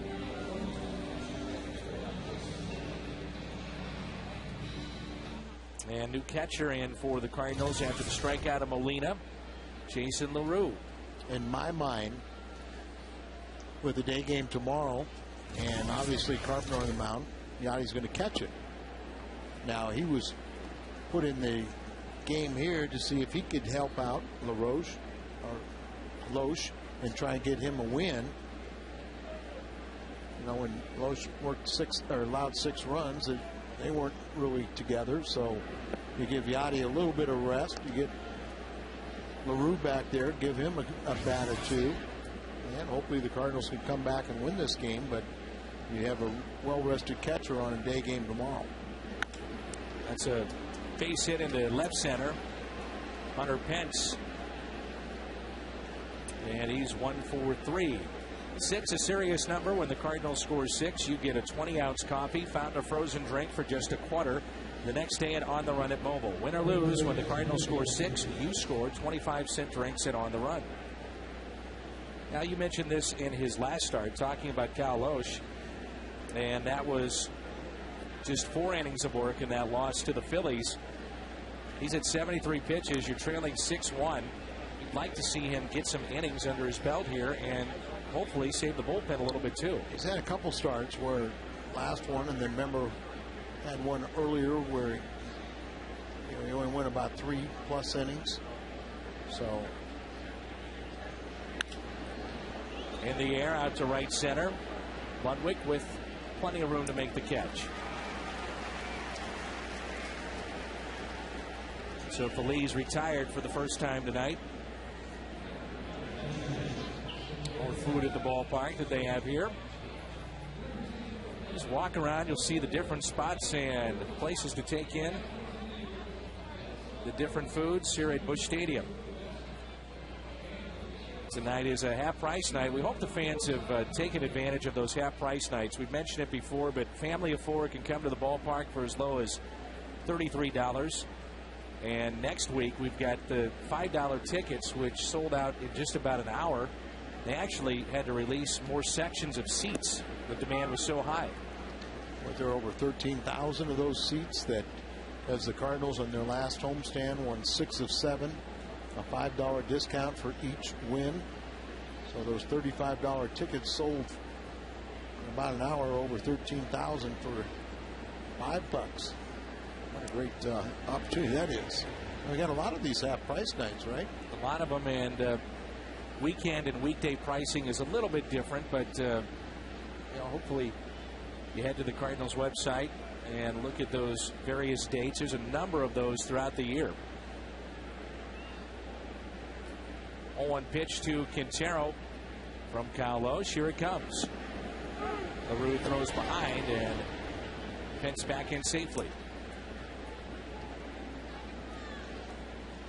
You look at the teams that draw the top numbers: Yankees, Dodgers, Angels, major market teams, and the Cardinals right there with them. They were just shy of $3.4 million a year ago, and they had projected roughly 2.8, and they'll go over $3 million this year. And the first year the Cardinals drew over $3 million. Commissioner of Baseball said it was the greatest accomplishment because they outgrew their metropolitan area, and actually said it was equivalent to a New York team drawing $13 million and an LA team drawing $10 million. For St. Louis, about metropolitan area, about $2.5 million, and then went over $3 million. 1-2 on Quintero. Here's a question for you, Al. How about the unwritten rule of when you do or don't steal? Now, I'm not taking this situation into account. It's only the 5th inning, but how have things changed from when you were playing with that unwritten rule of when you steal or bunt to what we see now? Well, the unwritten rule, there's never been a written aspect to it, but a lot of clubs. This is in the air, right center, slicing. Ludwig won't get it, and the Cardinals catch a break. It's a ground rule double, so Pence will have to stay at third base. But still early. It's still early in this game, so you still have to pile on. LaRue set up outside, another pitch up. It's up out over the middle of the plate. And right now, I mean, can you remember any pitch that's been inside? And I mean, just to kind of get guys say, hey, you know, I'm trying to make a living too. I'm going to, just try this in. Now they're going to intentionally pass the 8th place hitter who struck out twice.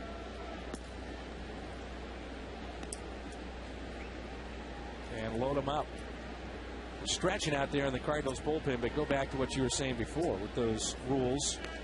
Well, I mean, a lot of people feel that you should try to, go for everything you can, and then maybe like you get into the 7th inning. If it's very lopsided, you still play aggressive, but you just don't, necessarily embarrass somebody by stealing a base or taking the extra base. Base is loaded. And 1 out. Let's turn to our trivia question. Wandy Rodriguez will be the hitter.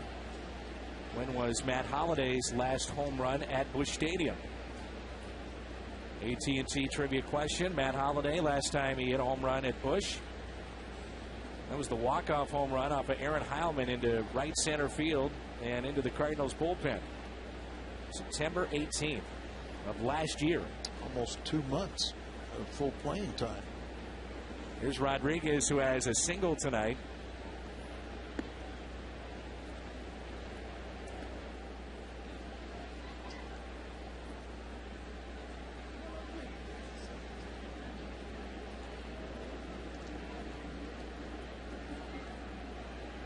Big gap into right center and a 1-0 pitch.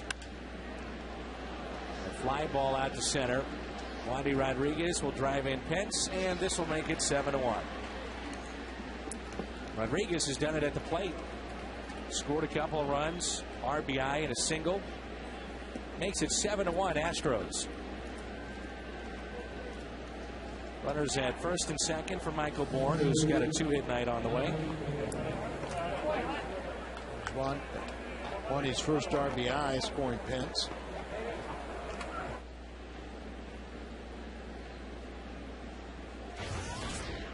Remember when Whitey used to say, you promised to quit hitting home runs, we'll quit trying to steal.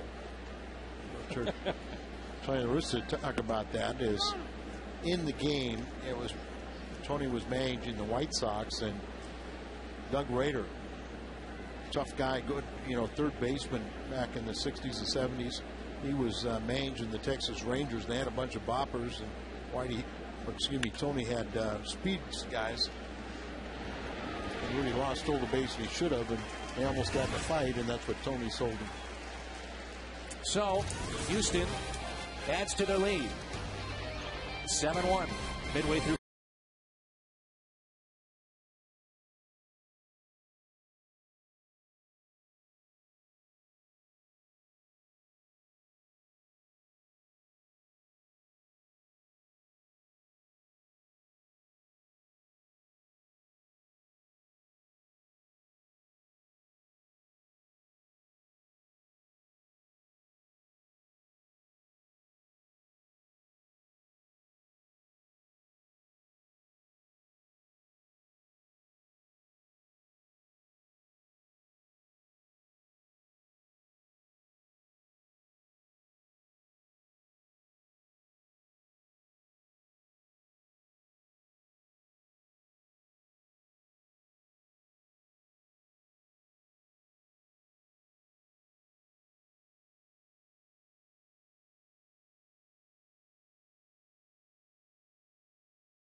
Budweiser, the great American lager. And we're on the air tomorrow at noon. Cardinals and Astros for Game 3.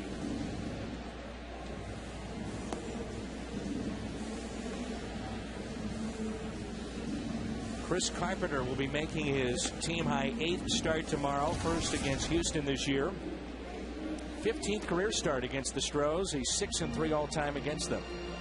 Very good ERA against them, so still time to come back in this game. Cardinals only have one hit, scored one run back in the first inning. It was an unearned run, and that was Holiday driving it in, and that was the last hit. They've only had one base runner since.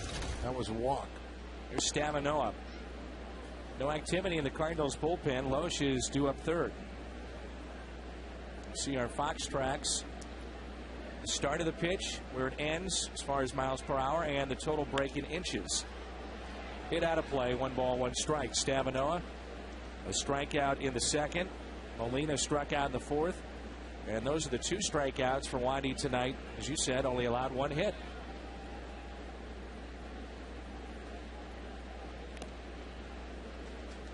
Strike 2. There's a lot of talk with the Oakland lefty with his perfect game about a bunt being dropped down, and if you do that during a no-hitter or a perfect game, another one of those unwritten rules. I have a hard time, with you always, as a pitcher, I hated it when guys bunted, but where if it's 1-0 and a bunt is a good strategy, guys playing back or something like that, I mean, it's part of the game. I agree with you. If if you're down 10-0, maybe a little different story. But if you're the team that's losing, isn't it your responsibility to try and get on base? Yeah. Anyway, how? Especially as you said, in a tight game. Sure, in a tight game, I think that's a little silly because it could be great game strategy. 1-2 pitch to Stavinoa. Another foul ball. That one caught the home plate umpire, Darryl Cousins, and that pitch at 76, that's how it started, ended at 69, and look at that total break, 17 inches. It's curveball, and He's going to have the largest break of any of his pitches.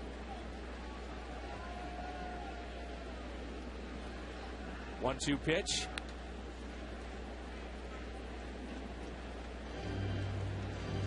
Two strikes. You got to kind of protect the plate. Got to expand your zone just a little bit. Might have been a little further than you have to protect, but you don't want to be called out on strikes like Stavino was the first time. 1-2, spoiled by Nick. There's another one out of the strike zone, but I mean, even there, you see a fastball with total break of 6 inches. So he's got movement on all these pitches.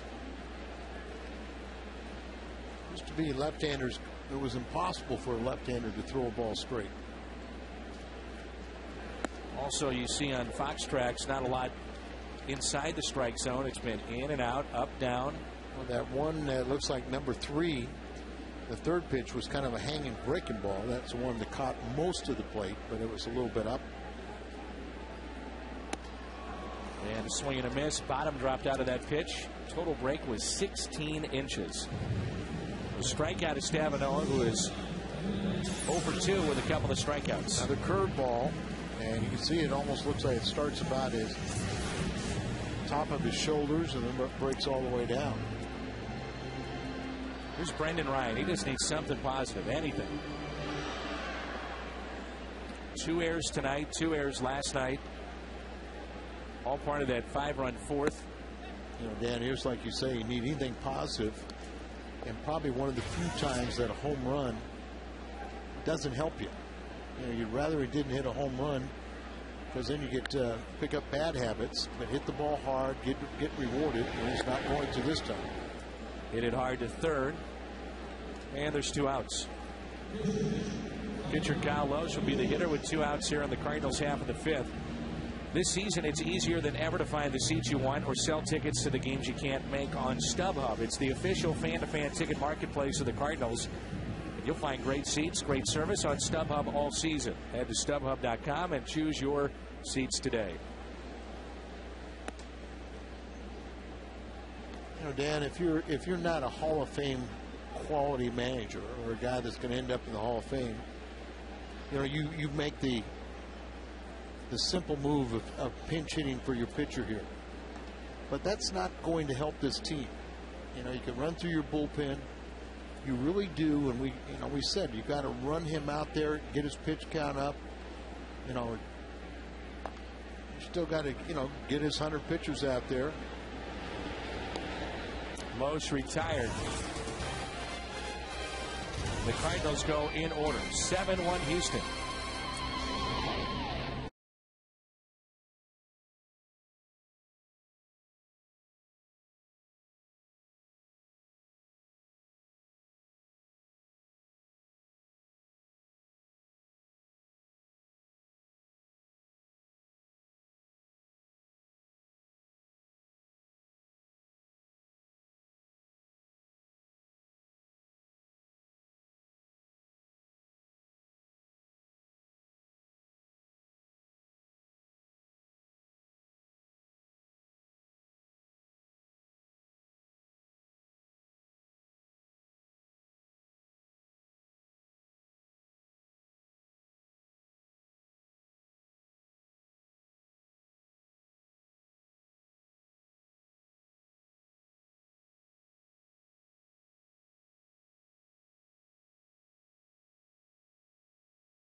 by AT&T. Find out what's possible with the nation's fastest 3G network. AT&T, rethink possible. Busch Stadium quiet tonight. 7-1 Houston. Top of the 6 rolls in. And that's a base hit. Keppinger, who had the big hit in this game already, his second base hit. He had the bases loaded double with 2 outs in the 4th. And we saw a 2-run homer by Berkman right after that.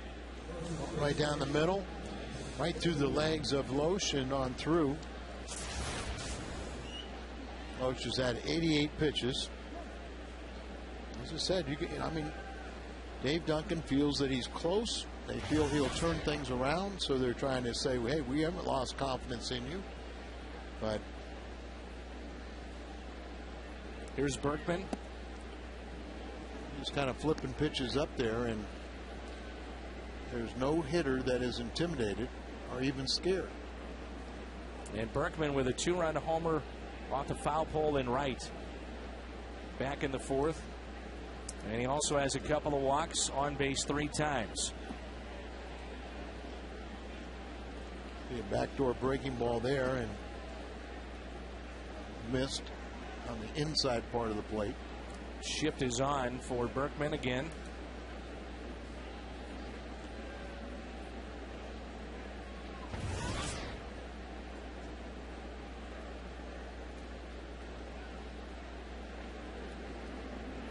And that's low, 3-0.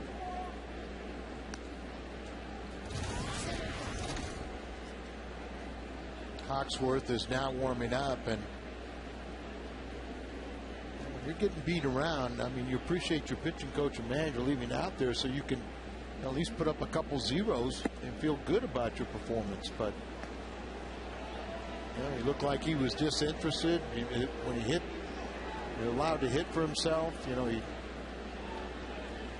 like he quit on this game, and right now he's gotten himself in trouble.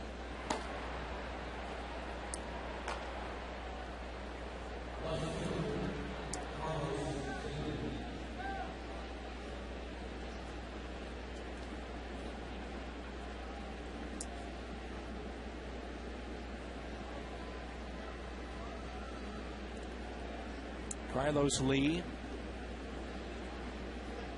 RBI tonight, back in the 3rd. That was number 11. Average at 197.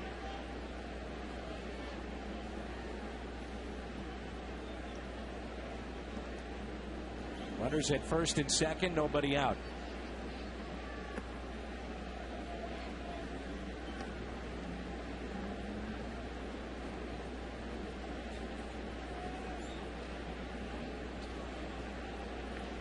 Tony's going to go out here now and be a very disappointing performance for Kyle Loesch. Take him out in the middle of this at bat. Oh, Tony might want to go. He's already calling the bullpen, but he thought he might have run out there and make a statement. So Hawksworth coming in. It's our Chevy call to the pen.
in the middle of an at-bat with Carlos Lee and his numbers. 12 appearances on the year. He's 0-1 with a 2.57 ERA. Giving up a couple of home runs, and opponents this year are hitting .300 against him. Frustrating night for the fans, no doubt. And frustrating year for Tony La Russa, Dave Duncan, Joe Patini, the rest of the crew, and that Cardinals dugout. 7-1 in favor of Houston. Sometimes you're out there and things don't go your way as a pitcher, but you can tell a guy's giving it all, showing pitching with a lot of heart.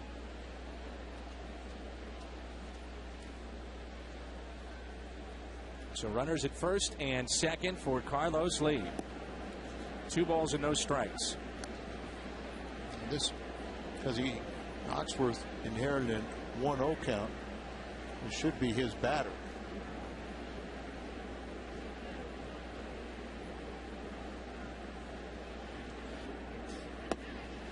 3-0.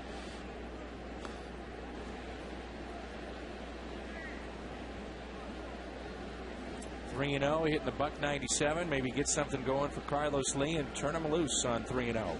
We know that he is a perennial RBI machine. 100 is usually his norm. Inside, and the bases are loaded.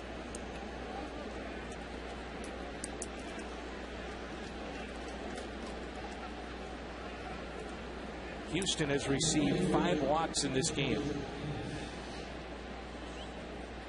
Pence is 1 for 3.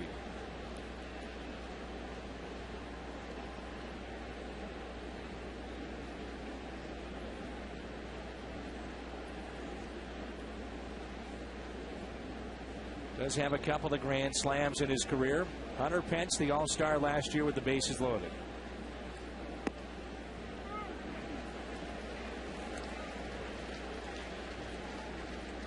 Hawksworth did not allow a run to a Central Division team last season over a span of 17 innings.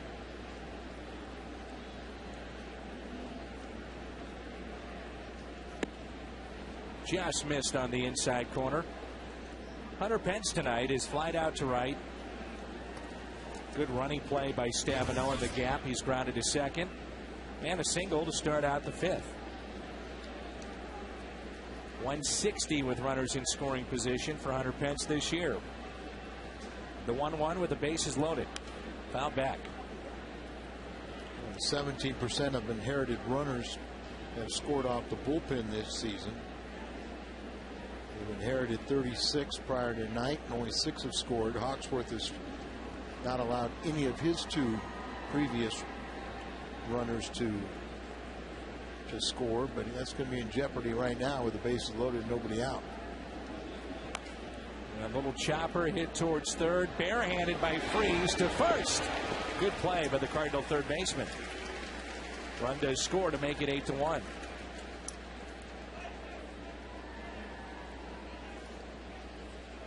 Really a do or die play for Freese.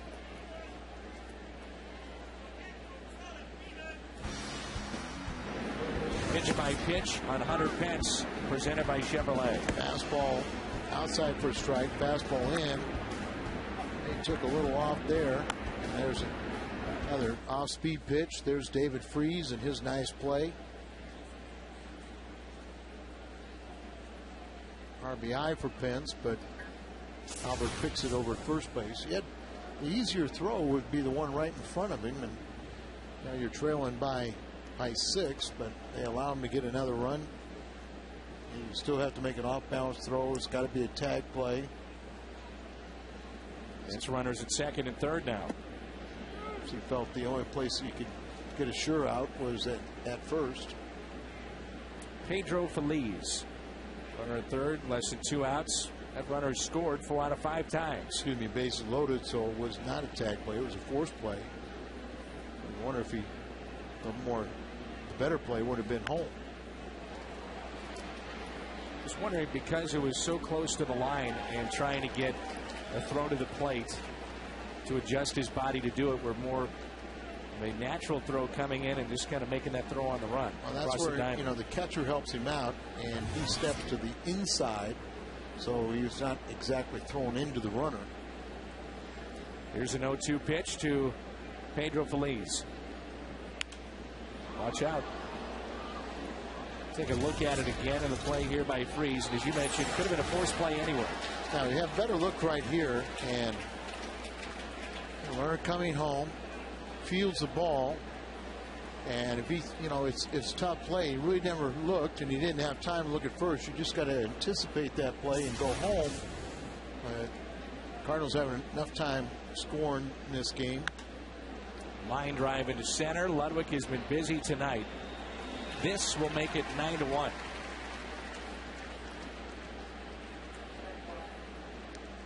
RBI for Feliz, now with 12 this year.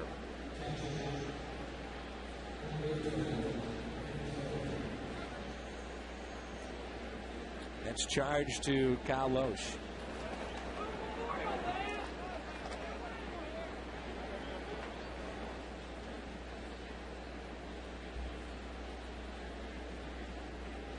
Runner also tagged up from second to third. That's Carlos' lead. So 10 hits allowed by Kyle Loesch, the starter tonight. 2 outs and a pitch that's in there for a strike. 5+ innings, 10 hits, 9 runs. Only 4 were earned, 4 walks, 1 was intentional, 2 strikeouts, a home run. But you say only 4 are earned, and it sounds better than it really was. Yeah, and I, there were 5 unearned runs in that 5-run 5th inning, or 4th inning, excuse me. But I mean, it's just too easy to sit there and say because there's an error hit behind me, I can give up a lot of earned runs. And I'm not saying he wasn't trying, but you saw Penny taking responsibility on 4 unearned runs last night, saying, I should have retired a batter or 2 in that. It's 1 run is one thing, but and one could have scored on a sacrifice fly, but he gave up a couple pinch hit RBI hits after that, and and Penny felt in his mind he was too good to do that.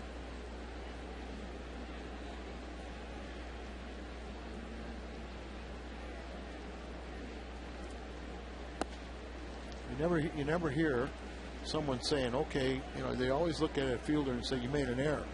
But nobody ever says, well, what's the difference between an error or you walking somebody? The guy gets on base.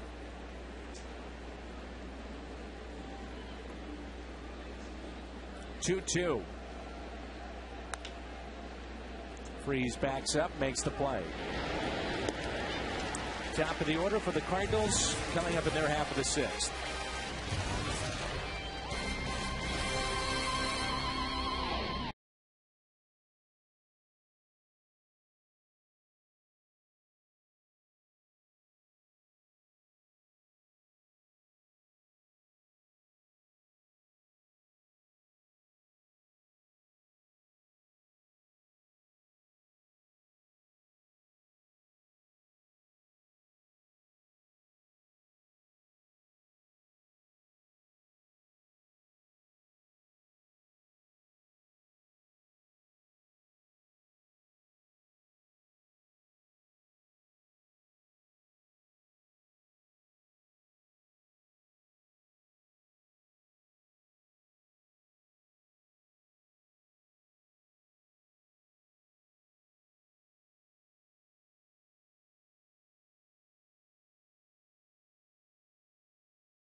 one home run they have hit, and they have allowed 10 in those 9 games.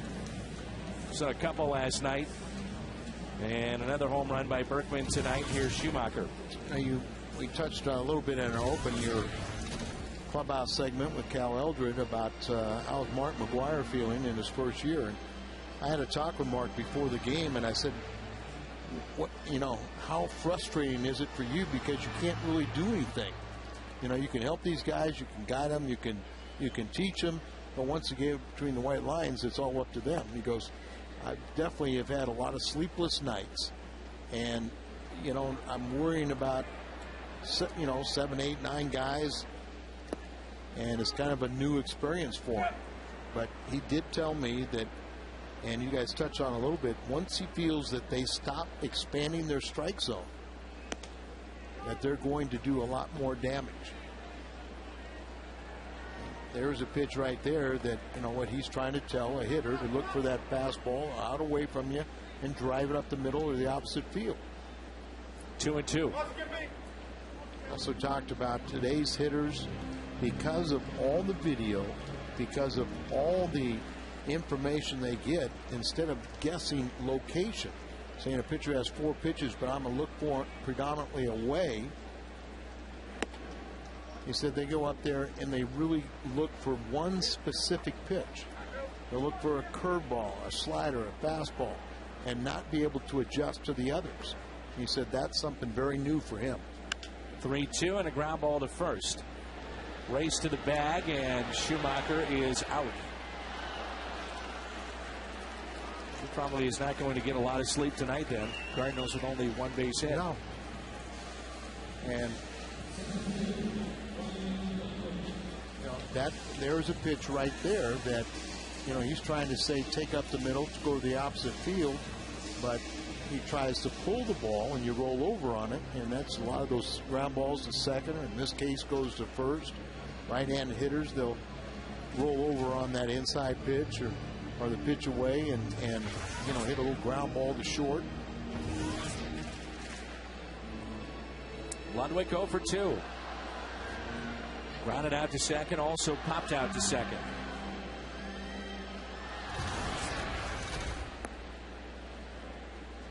So Wandy Rodriguez has struck out 3 tonight and only allowed 1 base hit.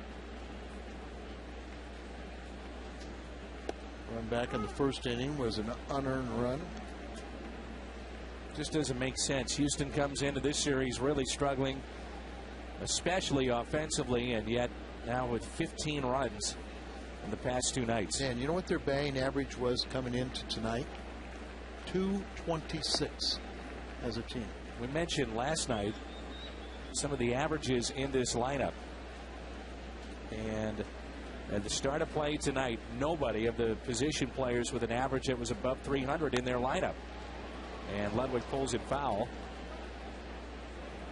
Also included Berkman at 197. Lee came in at an even 200. So when you talk about their big bats in this lineup, not doing much coming into this series, but Berkman a couple of home runs. And his club is rolled now through the first 2 games. Yeah, they've got 3 pitchers, Oswald, Wandy that's on the mound tonight, and Brett Myers last night. They pitched pretty well, but they're not getting run support. Broken bat left center, drops in for a hit.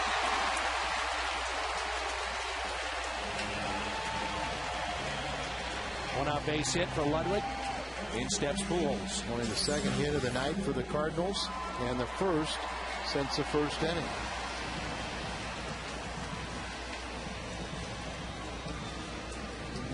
Pulls his hands in, but he keeps it, out in that middle of the area again.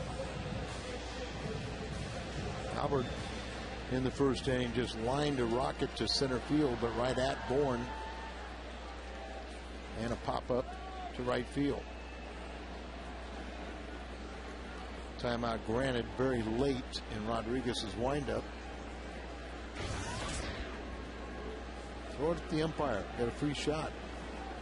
1 out runner at first. Pujols little chopper foul. Well, this is Wandy Rodriguez, who in his last start didn't go long. and was knocked out of the game early. He's been a pretty good pitcher.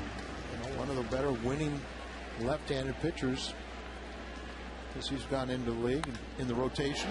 Pujols, left center. Will it carry out of here? It's off the wall. Ledwick being weighed down.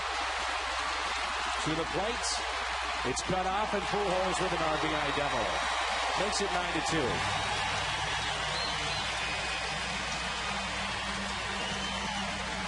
Now with 26 driven in on the year.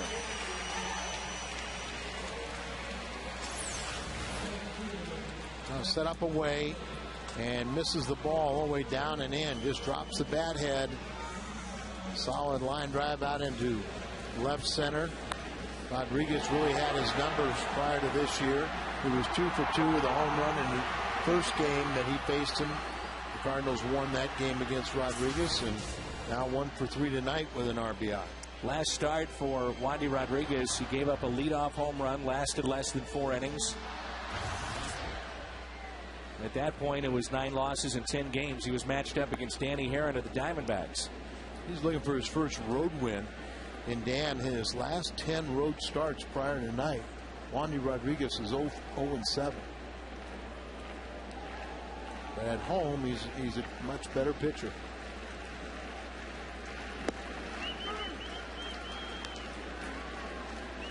He's from the Dominican Republic and came out of the Astros Academy. 31-year-old Wandy Rodriguez. Houston's very excited. They opened up a new academy this past week in the Dominican. 2-1 on Holiday. They've always had a presence in the Dominican, going all the way back to signing Cesar Cedeno. Really a career season a year ago for Wandy at 33 games for 200 innings. ERA was 3.02.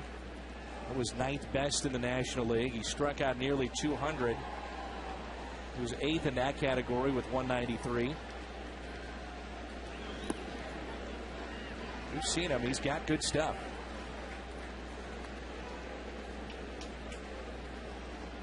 And we mentioned the run support lacking for Wandy Rodriguez coming into play tonight, but that hasn't been a problem at all. It's 9-2. No, that didn't help him earlier, but now they'll get it skewed a little bit with the 9 runs they scored tonight. Holiday draws a walk. Second time he's been on base. David Freese has walked and also grounded out. Got to capitalize this inning. It's the second walk of the night. Freese walked last time up in the 4th. Now with a couple men on for one of the better RBI guys in the National League. Second in RBIs of all rookies, and he's in the top 10 in the National League. Remember, LaRue came in after the 4th, took over for Yadier Molina, so he's at the on-deck circle for Tony's club. 9-2 Houston. There's a shot down the right field line. That ball is fair. And it goes over the wall for a ground rule double. Pujols will score, and again, it's David Freese taking a pitch to the opposite field for an RBI. His 22nd. I mentioned that he's in the top 10. He's not. He's second in run, all rookies in RBIs. Not in the top 10, but he's got one of the higher batting averages with runners in scoring position. And he catches a bad break. So the Cardinals, but only 1 run could score on the ground rule double. And it makes it 9-3. Astros pitching coach out to talk to Rodriguez. Still no activity in their bullpen. Still a lot of game left in this one. You've got to come up with another big hit here. Base hit here, possibly score 2. We'll mention that last night how you always run on Carlos Lee in left. Michael Bourne leads the major leagues with 6 assists, and he had a career high 11 assists last year in center. And the right fielder Pence has 33 assists since 08 to lead the major leagues. LaRue taps it foul. Pujols scores his 19th run. It's always important for Albert, as I mean, one of the reasons he knows that runs win ball games, and he's obsessed with leading the league in that department. He's tied with Ludwig and Holiday in that department. Berkman over. Rodriguez to first. LaRue gets an RBI.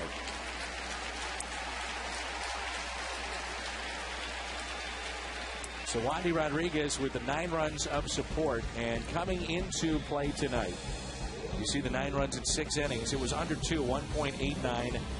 Molino, Oswald, Astros, and then you have Brad Penny at 2.45 after his start last night.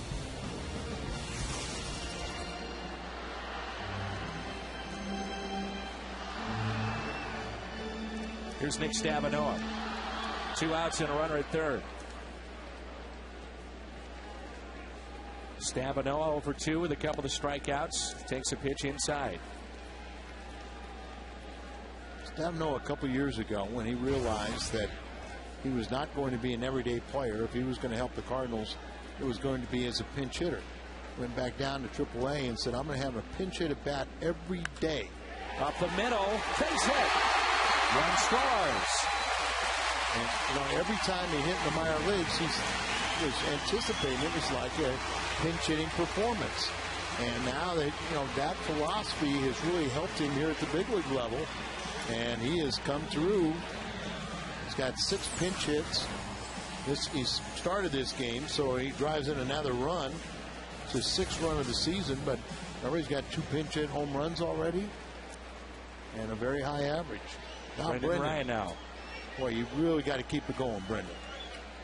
Hit the ball hard his last time at third. He has also popped out to first. 0 for 2, his average at 175. Chris Sampson, right-hander, we saw last night, is warming up. This is Brendan really just needs to keep this going. Joe Mather has moved to the on-deck circle.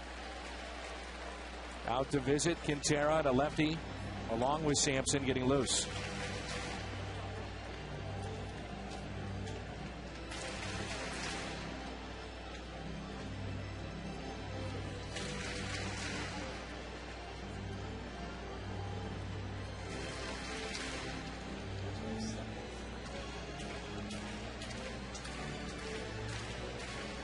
Two 2-0 the count on Brendan Ryan.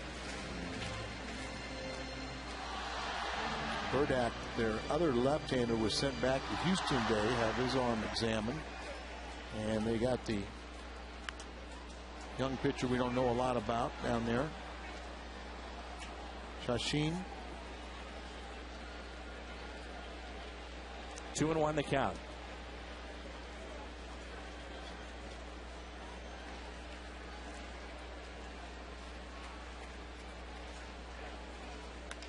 Brendan slowly hit to the left side. And the threat is through for the Cardinals. But a 4-run inning cuts the lead to 9-5 after 6. Long ways to go.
For Blake Hawksworth, third pitcher used by the Cardinals tonight. And so Trevor comes into a 9-5 ball game, and his numbers again very good. 11th appearance, and opponents hitting just 167 against him. He's a former Astro among many teams he's pitched for. He was there a couple times, at least. We'll get Manzella, Rodriguez spot, and then Michael Bourne. Well, you know, Tony's had a lot of conversations with Mark, and Mark's still trying to figure out. He keeps things very positive, but even he is challenged at times with certain guys. Jason Michaels has moved to the on-deck circle. So first pitch to Manzella. The shortstop is taken for a ball. Remember, LaRue took over for Yadier Molina. Now you're that 4-run, bottom of 6. Keep this close. Still inside a grand slam from tying it. Cardinals will face Bud Norris tomorrow. He has been unbelievable against the Cardinals in his career. And he's got an ERA over 7.5, and the Cardinals have not ever got on the scoreboard against him. He has a 0-point ERA. Made his major league debut. He shut out the Cardinals last year and shut him out while he was on the mound earlier this year. Remember, he has that very good slider. Struck Pujols out a couple of times in that day game earlier this year.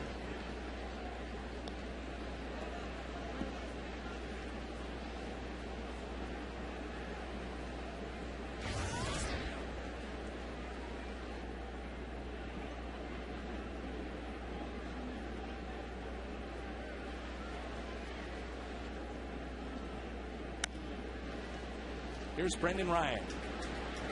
Over to Pujols for the out.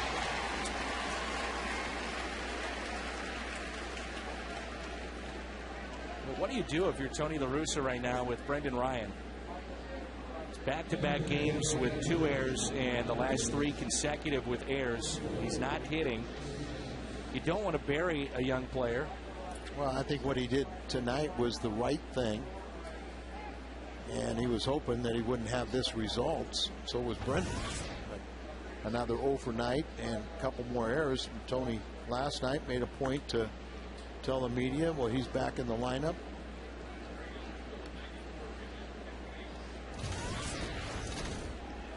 But at some point, you have to have some production. Now, the other side of the coin is Tyler Green has really never shown that he's going to hit at this level, but the errors are what are most concerning. We haven't seen him take his offense to the field, but that would be a logical, explanation as to why he's struggling a little bit with the glove. He hadn't done that before. It's almost too simplistic, though. I think we give him a lot more credit that he's just in a fielding slump, and right now you hope every ball is hit to him so he can get out of it. 1-2. First 28 games, 2 errors. Last 3, he's got 5. In those first 28, he gets to a lot of balls other shortstops don't get to with his great range. But 1-2. Off the end of the bat. Miller has to cover. The lead by Albert. 2 outs. Little touch pass there from Albert Pujols. They put Trevor in straight up, so he'll be the first batter. And a little squeegee out there, a little squirt to the right side, and kind of the way Albert threw it to his pitcher covering too. Michael Bourne, leadoff man. So 2 up, 2 down for Trevor Miller. Cardinals will have Miller's spot due up first, and then the top of the lineup. Bourne has a couple of base hits. He's twice grounded out to second. Trevor needed to get in this game and get a few pitches. He's been economical, and he'll be ready for tomorrow, but it's been about 5 days since he's pitched. That's a long time for a left-handed specialist.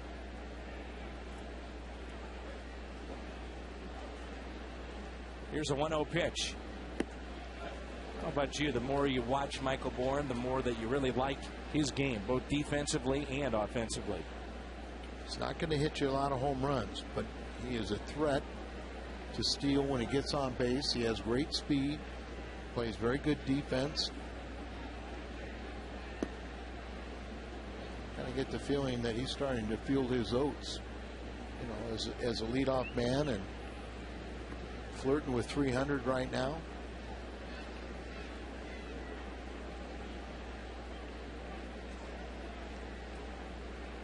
Here's a 2-1 pitch.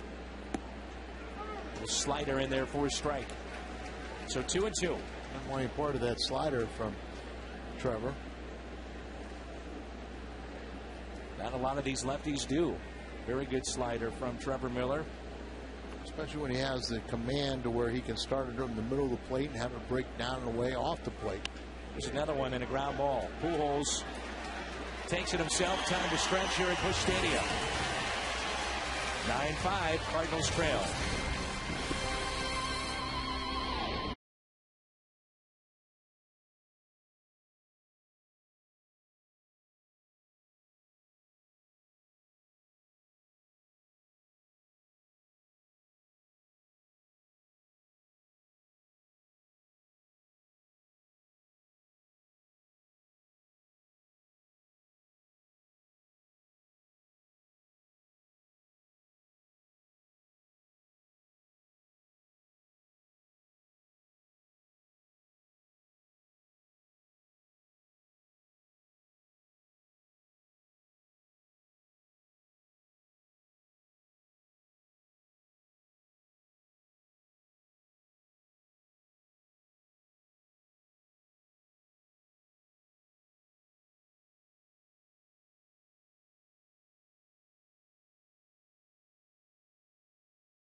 At Hyundai are drawing at the end of the season if the Cardinals hit a home run, so good luck to Samantha Schaefer. You can register at Offenburg Hyundai or any St. Louis area Hyundai dealer. John Jay will be the pinch hitter for the Cardinals, and they will face Chris Sampson, the right-hander. It's 9-5 Houston. Sampson pitched in game 1.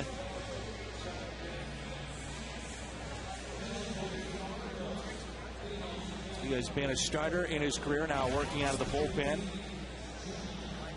15th appearance, 1.32 ERA. We talked about it last night. If you can get to Lyon and Lidstrom in the back end of games, two very good right-handers, power arms for Mr. Mills.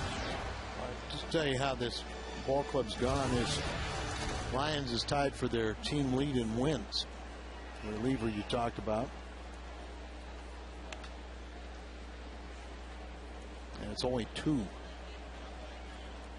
This is a guy that's on the mound. There's John Jay, 6 for 17, that originally was drafted as a shortstop, and then he left the game of baseball as far as playing is concerned, became a coach, and he would throw batting practice at the college level, working with kids in his hometown in that area. He felt so good on the mound, he contacted the GM at the time, Tim Purpura, and they said, sure, if you want to try it, we'll take a look at you. And sure enough, they liked what they saw, and here he is in the big leagues and pitching very well here in 2010. It is amazing how many stories you hear about position players turned into pitchers. Well, or a case like the rookie made the movie about Jim Morris, high school coach, challenged his team and, throwing batting practice to him. They said he threw too hard and said if they won the state championship, they said, we'll make a bet. If we win, you have to go do a tryout camp. He had signed earlier in his career, hurt his arm, and came back and was throwing reportedly about 10, 12 miles an hour harder than he did when he was prior to hurting his arm. Hard to believe, but he did work all the way back to the major leagues. And Schumacher hits it out of play, 0-2. Skip has reached on an error and scored the first, fly to center, and also grounded out. Sampson was married at home plate of Minute Maid Park. Yeah, now that's not that uncommon in the minor leagues. But at the big leagues, it's a little bit rare. Of course, the Cardinals' Jason Mott, former catcher, turned into hard-throwing right-hander. Had a rough night, though, last night. A couple of home runs allowed. Dan, I know you've been around the ballpark on off days or even days when there's a game, when we see wedding parties here that all the time, that at the very least take their pictures or have the wedding party come to a party room. Fly ball out to left. Carlos Lee makes the catch. Schumacher retired. The Cardinals with only 5 base hits. Sampson in relief of Wandy Rodriguez. Rodriguez gave them 6 innings, 5 hits, 5 runs, walked 2, and struck out 3.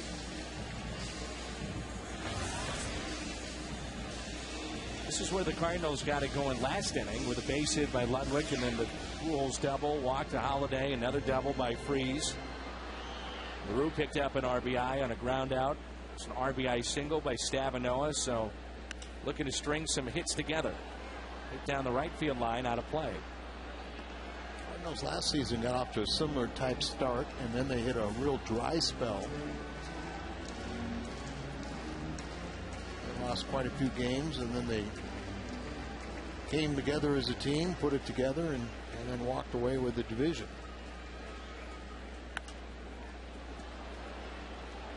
Brett Myers, we've seen him twice. You just saw a shot of him, the right-hander, the Astros. He's pitched well against the Cardinals. It was Oswald with him back there. Well, he's become a better pitcher. He's kind of got away from being a thrower, and now he's a complete pitcher and utilizing his pitches.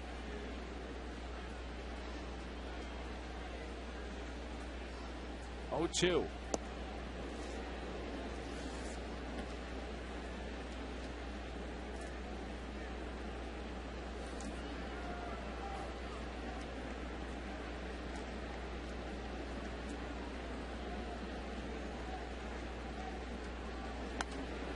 And this is popped up and out of play.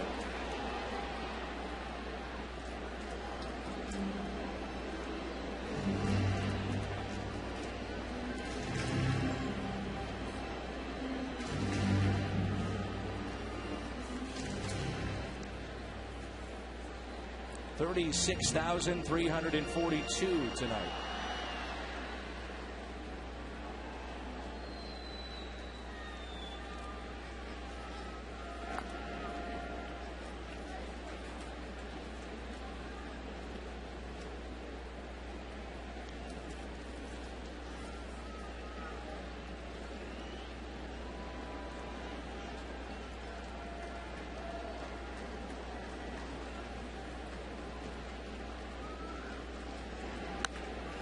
Line shot. Another base hit for Ryan Ludwig.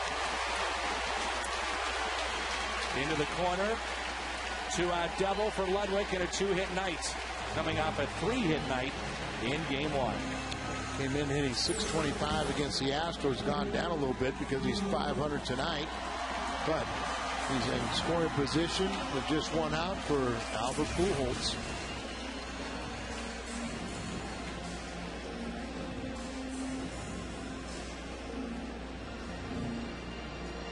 Face is open, but 4-run lead. I think you just go out there and you challenge them. Strike to Albert. He didn't like it. That was kind of a slider that really didn't do much. Was up in the zone. Supposed to be down and away. It was up and in. question that call. He has doubled tonight in left center. There's a better one. He doesn't get the call in it.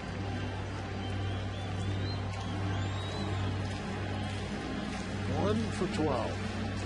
He got him out last night. And Rodriguez earlier with those good numbers against Albert. Now this right-hander, Sampson. 1 ball, 1 strike.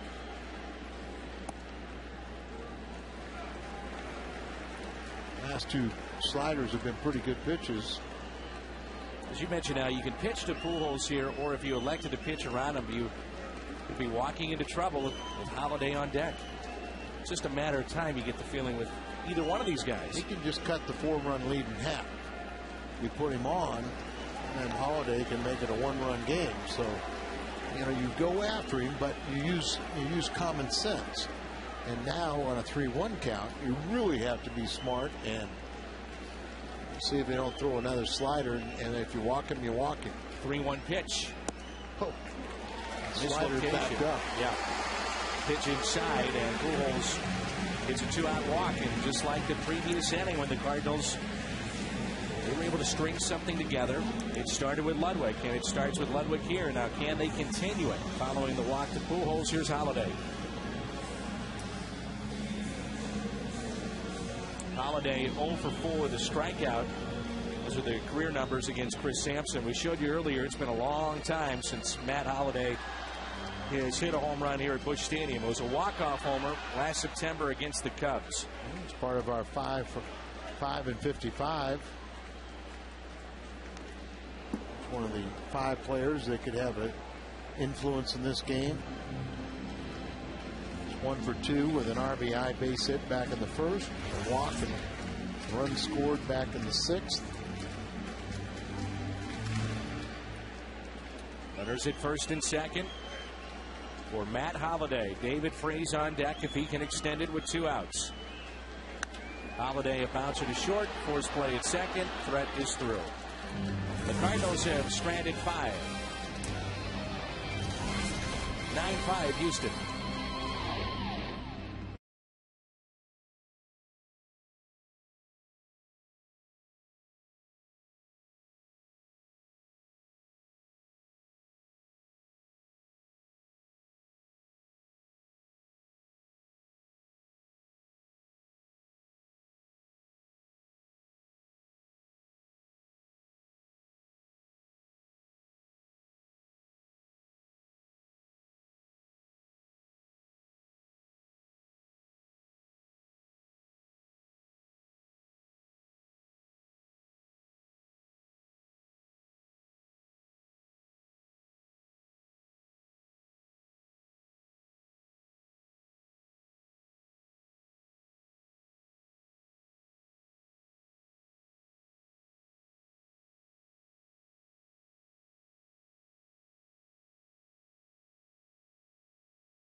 In the 8th, it's 9-5 Houston.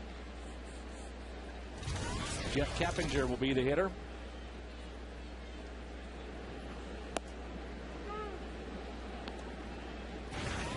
Numbers on Kyle this year, 13th appearance. And look at that, opponents only hitting .212, 14 strikeouts to 6 walks. This might be a good time to get in that Fox Tracks to take a look at how much his breaking ball breaks, as we've had a chance to look at some of these pitchers. We had a shot earlier with Wandy Rodriguez. broke 16 inches on one of those breaking balls. Well, that's got to be one that, you start out high. Where that last curveball, you started out low. Fastball there. 91 miles an hour, 84 to the plate.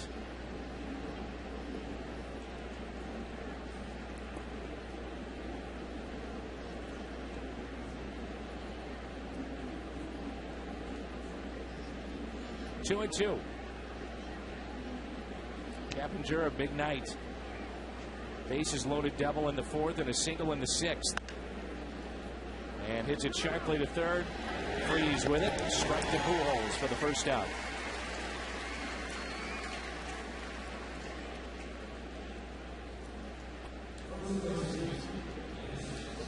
And McClellan obviously has taken on a role of great importance out there in the bullpen. One of the guys to bridge the gap, so to speak, middle relief, or even late innings in the eighth, maybe the seventh, to try to get to Ryan Franklin. And he has been reliable.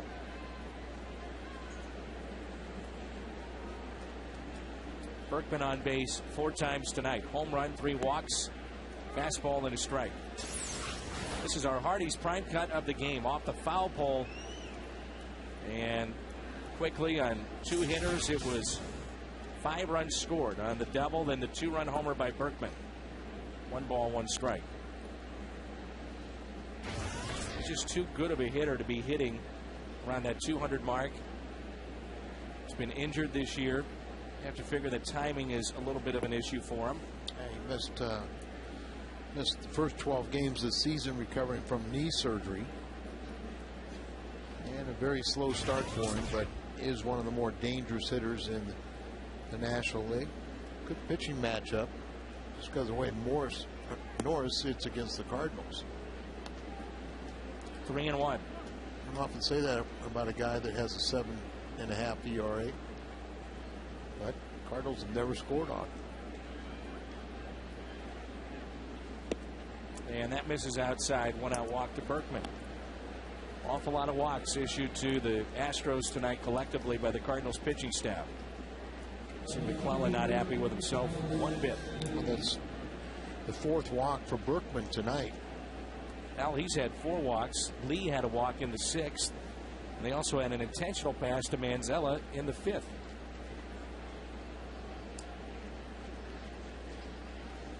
Carlos Lee. And a base hit out to left. Berkman will stop at second.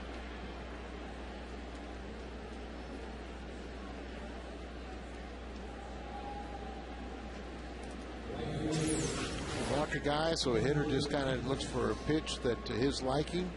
Gets a fastball, it's up, he just turns on it.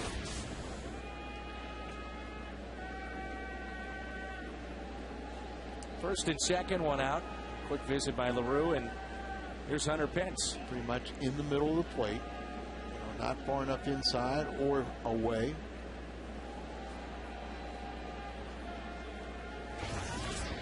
This would be a guy that had to hit the ball hard to get a double play with his speed. You don't often see a 5th place hitter choking up, but that's what you have here with Hunter Pence. That breaking ball that, memory serves us right, McClellan with that good breaking ball is really giving Pence fits. You think he should be able to get him out. Here's the 0-1. 1 ball, 1 strike.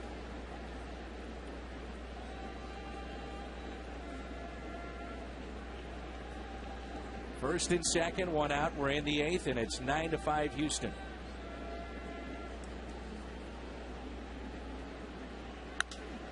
Pence with a high fly ball into shallow right center. Ludwig makes the catch. Berkman will stay put at second base. 2 outs. Here's Pedro Feliz, RBI, sac fly in the 6th.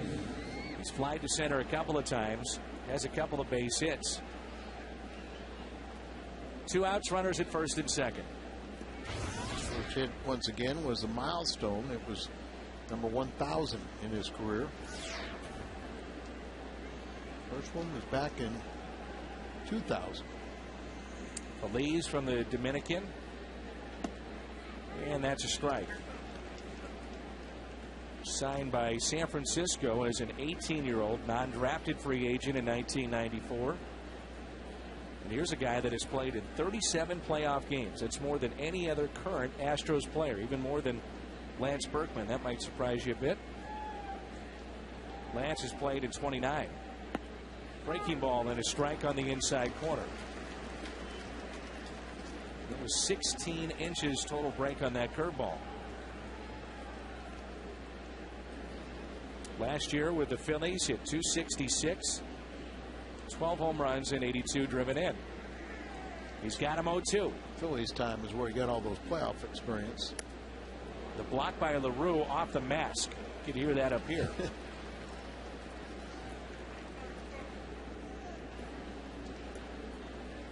It was off his mask. Yeah, this ball, the breaking ball, so far in front, and can't feel good, can it? Not at all. Bounced up high enough where it couldn't use anything but his face.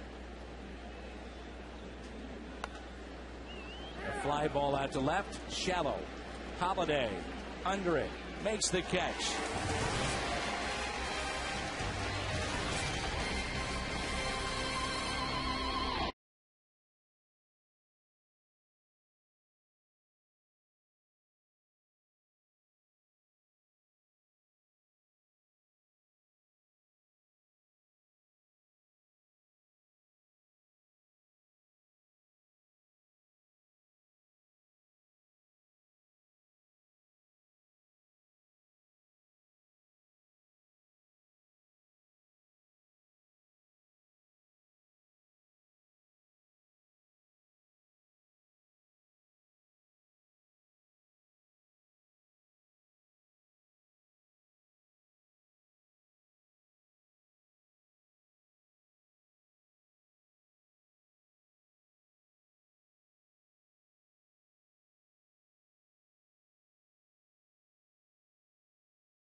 Count for details.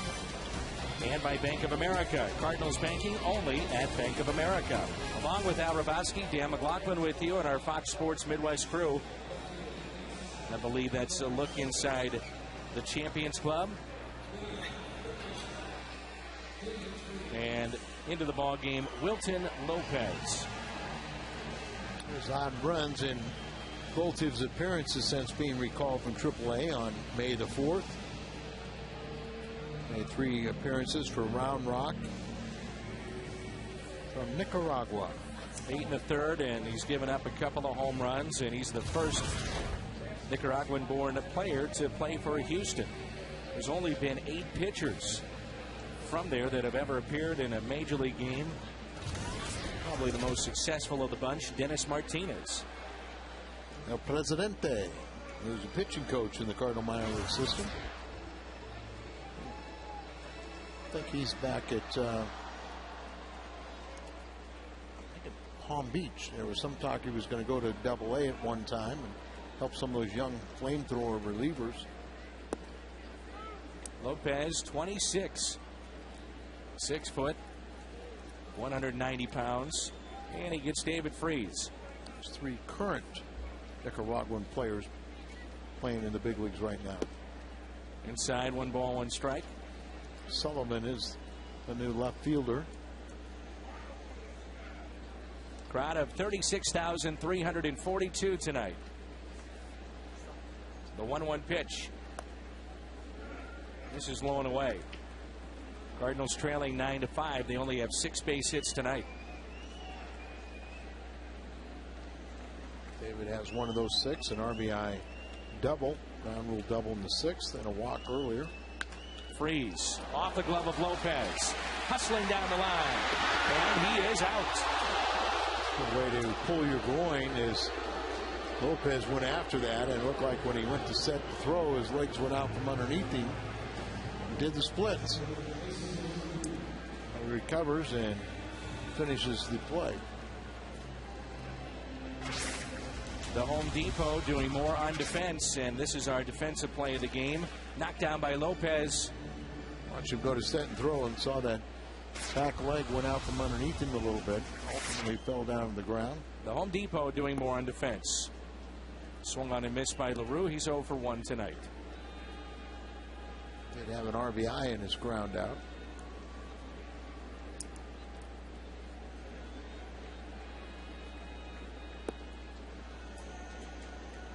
Sinking action there by Lopez, who began his professional career with the New York Yankees. He's an 18-year-old, non-drafted. A good arm, and got to be a reliever the way he slings the ball, and probably very durable where he can come back and back-to-back triple, back-to-back nights. You see that sinking action that he has too with that kind of motion. Here's Stavanoa. RBI base hit in the 6th.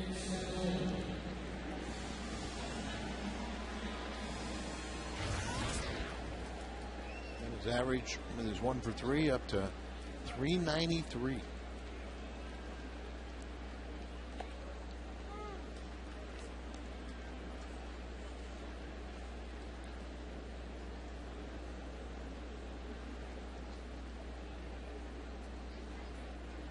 One pitch to the Cardinals right fielder tonight. Pulled foul, and it's 0-2 with 2 outs and nobody on.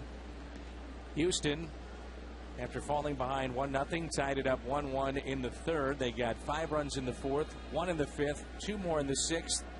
Cardinals came back with 4 in the bottom half of the 6th inning. Redbirds have been out hit 11-6 in the game. Lopez a strikeout, and that sends us to the 9th. Houston on top, looking to make it 2 straight. It's 9-5.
Coming up after the game on the post-game edition of Cardinals Live, Pat Paris and Rick Horton standing by.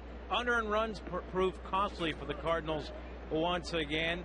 We will have post-game reaction straight from the Cardinal clubhouse, and the Cardinals get ready for Bud Norris. It's all coming up after the game with Pat Paris and the guy who's been whited out, apparently. For now, we send it back to the booth and Dan and Al. That's not very nice. Poor Rick Horton. It's not my telestrator. It's going to be tough enough. It's 9-5 unless the Cardinals come back. Gets scratched out of the shot. Denny's Reyes takes over.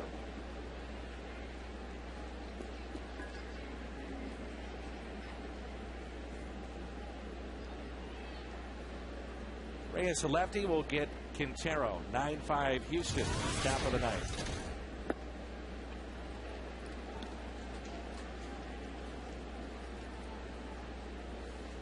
Recap what's happened here this evening if you're just joining us. Wandy Rodriguez was impressive in his start. Gave up just 5 hits, but wound up at the very end 5 runs, and you should say impressive probably until that final inning. Kind of ran out of gas a little bit. Since then, it's been the bullpen. Brendan Ryan with 2 more errors tonight. As far as the Cardinal standpoint, is scored 5 runs. That usually should be enough to win, but Kyle Loesch, 5+ innings, 10 hits allowed, 9 runs. Only 4 were earned. He walked 4, 1 of those intentional, 2 strikeouts, a home run. And disappointing on that side of the ledger. 6 no-hit innings tonight for the Norfolk Tides. Steven Strasburg making his AAA debut this evening, and 6 no-hit innings. See how he's becoming a drawing card down there and selling a lot of Strasburg jerseys, T-shirts. At Double-A Harrisburg, he was 3-1. He had a 1.64 ERA. They had a franchise record crowd of 13,777 for Strasburg's debut tonight.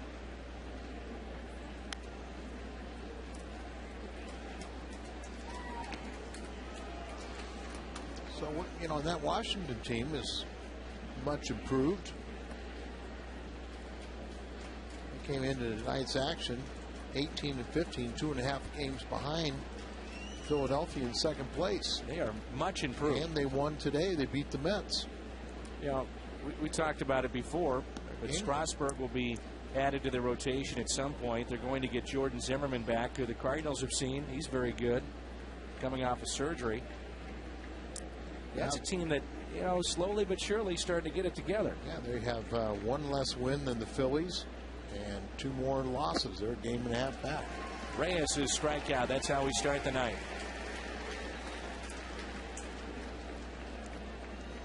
Well, you think about that franchise and some of the pitchers that they had. And we're talking about Strasburg now, but when they were Montreal, what a guy like Randy Johnson when he first came up, and all the hype around him. He was put together in a package with 2 other pretty good starting pitchers to get Mark Langston at the trading deadline, and then the Expos couldn't sign him. Center field, and the catch made by Ludwig.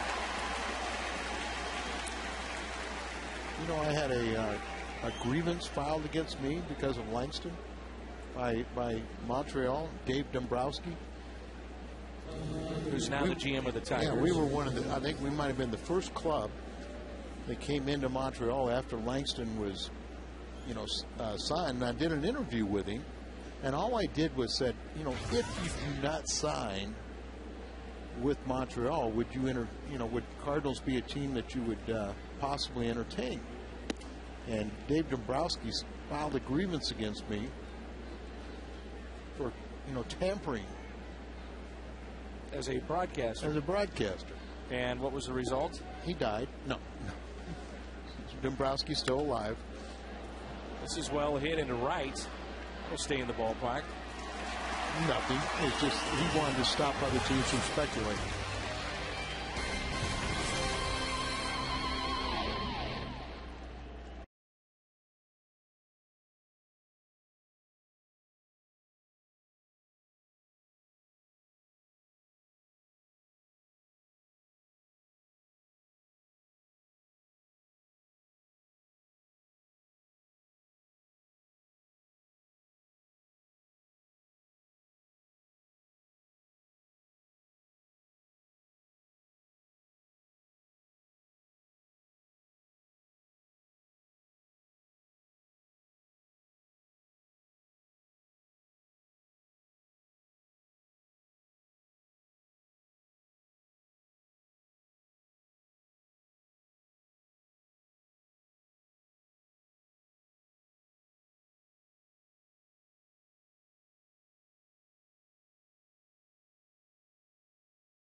transmitted in any form, and the accounts and descriptions of this game may not be disseminated without the express written consent of the Cardinals. Kobe Rasmus is going to pinch hit for Brendan Ryan.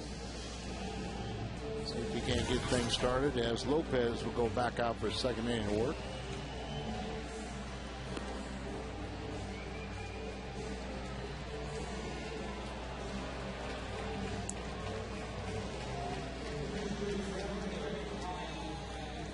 And if they have any problems, they've got Lyon or Lidstrom out there in their bullpen.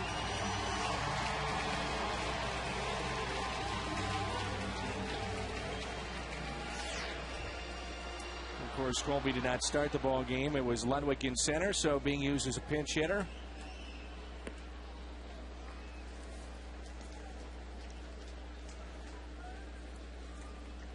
Rally caps are out here in the ninth inning. 1-0 pitch. Colby. Michael Bourne. One away. Again on the air tomorrow at noon. And that'll be Carpenter and Bud Norris. Tyler Green will pinch hit.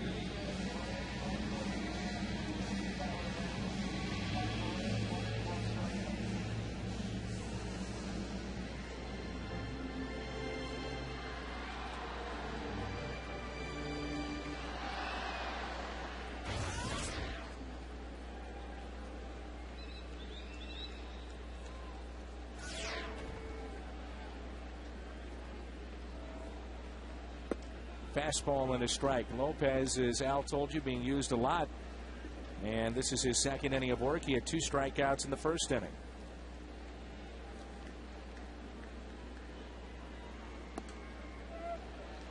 So Mather, the only available pinch hitter left for Tony La Russa, and one of those rare times where they put their backup catcher in this game relatively early, but Stavinoa was in the game, so you still were covered for an emergency catcher.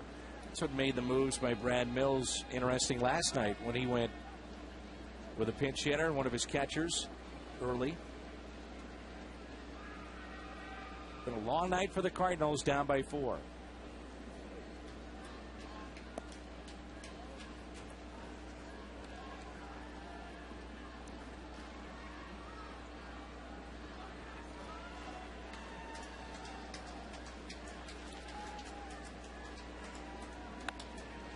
Tyler Green at the left.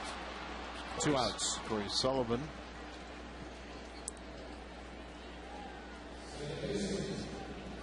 Take a look at our player of the game, Wandy Rodriguez, the starter for Houston.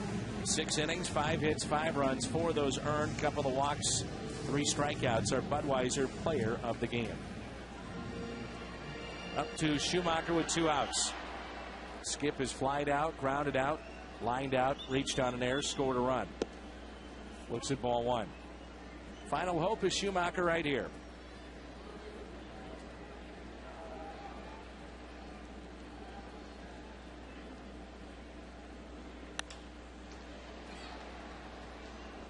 One ball, 1 strike. Plays Schumacher to hit to the opposite field. And this year he's really been rolling over on a lot of balls, pulling the ball in the infield to the right side. 1-1 pitch. 2-1.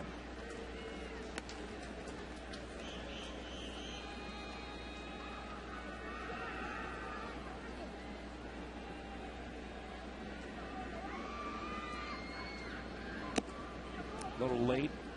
93 miles an hour. Cardinals down to their final strike. See why you like this kid. Live arm. A lot of movement, too. 2-2. Base hit. That one sat there for him.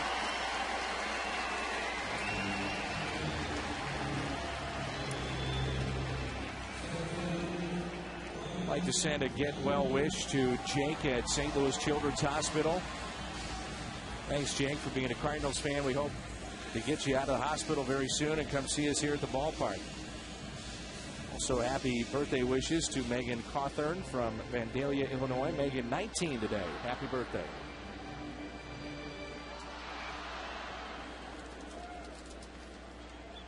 Two outs, runner at first, and here's Ludwig.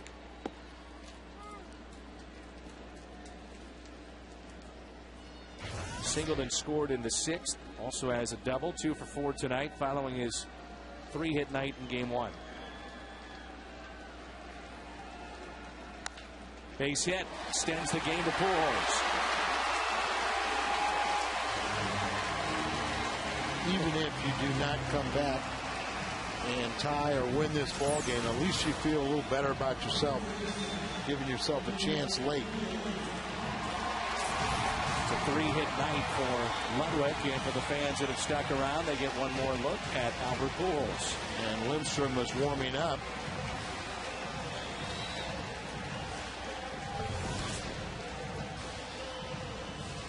So their closer is going to come in here with a couple men on.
Here's our answer. Matt Lidstrom, the right-hander, who's 1-0 with a 1.69 ERA, 7 saves and 7 opportunities.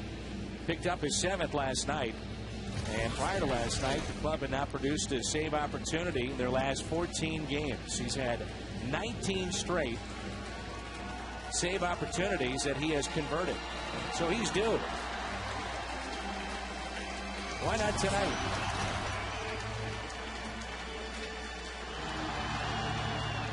Albert looking for his first hit off of this closer.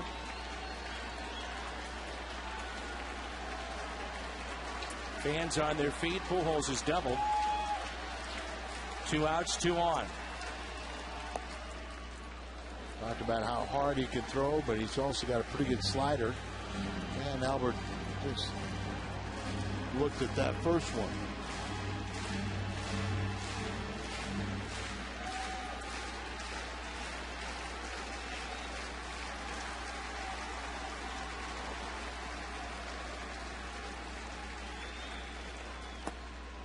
One ball, 1 strike. That pitch at 96.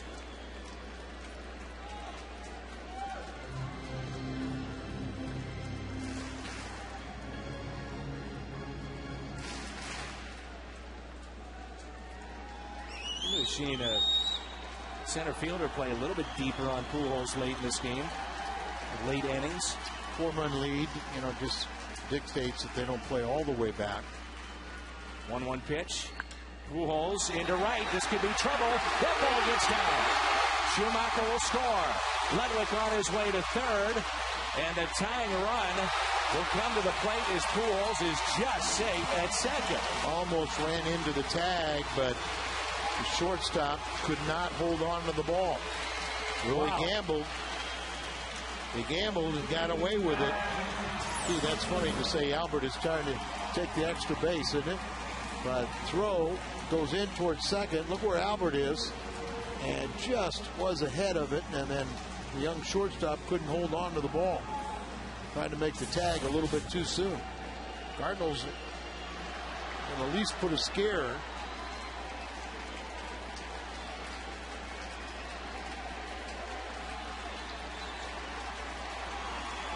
At one point, they were down 7-1. Then it was 9-1. Now it's 9-6. Tying run at the plate. Holiday into right. Pence is there. And Houston wins the ball game. 9-6 our final. We've got the post-game show coming up. Pat Paris, Jim Hayes, Ricky Horton.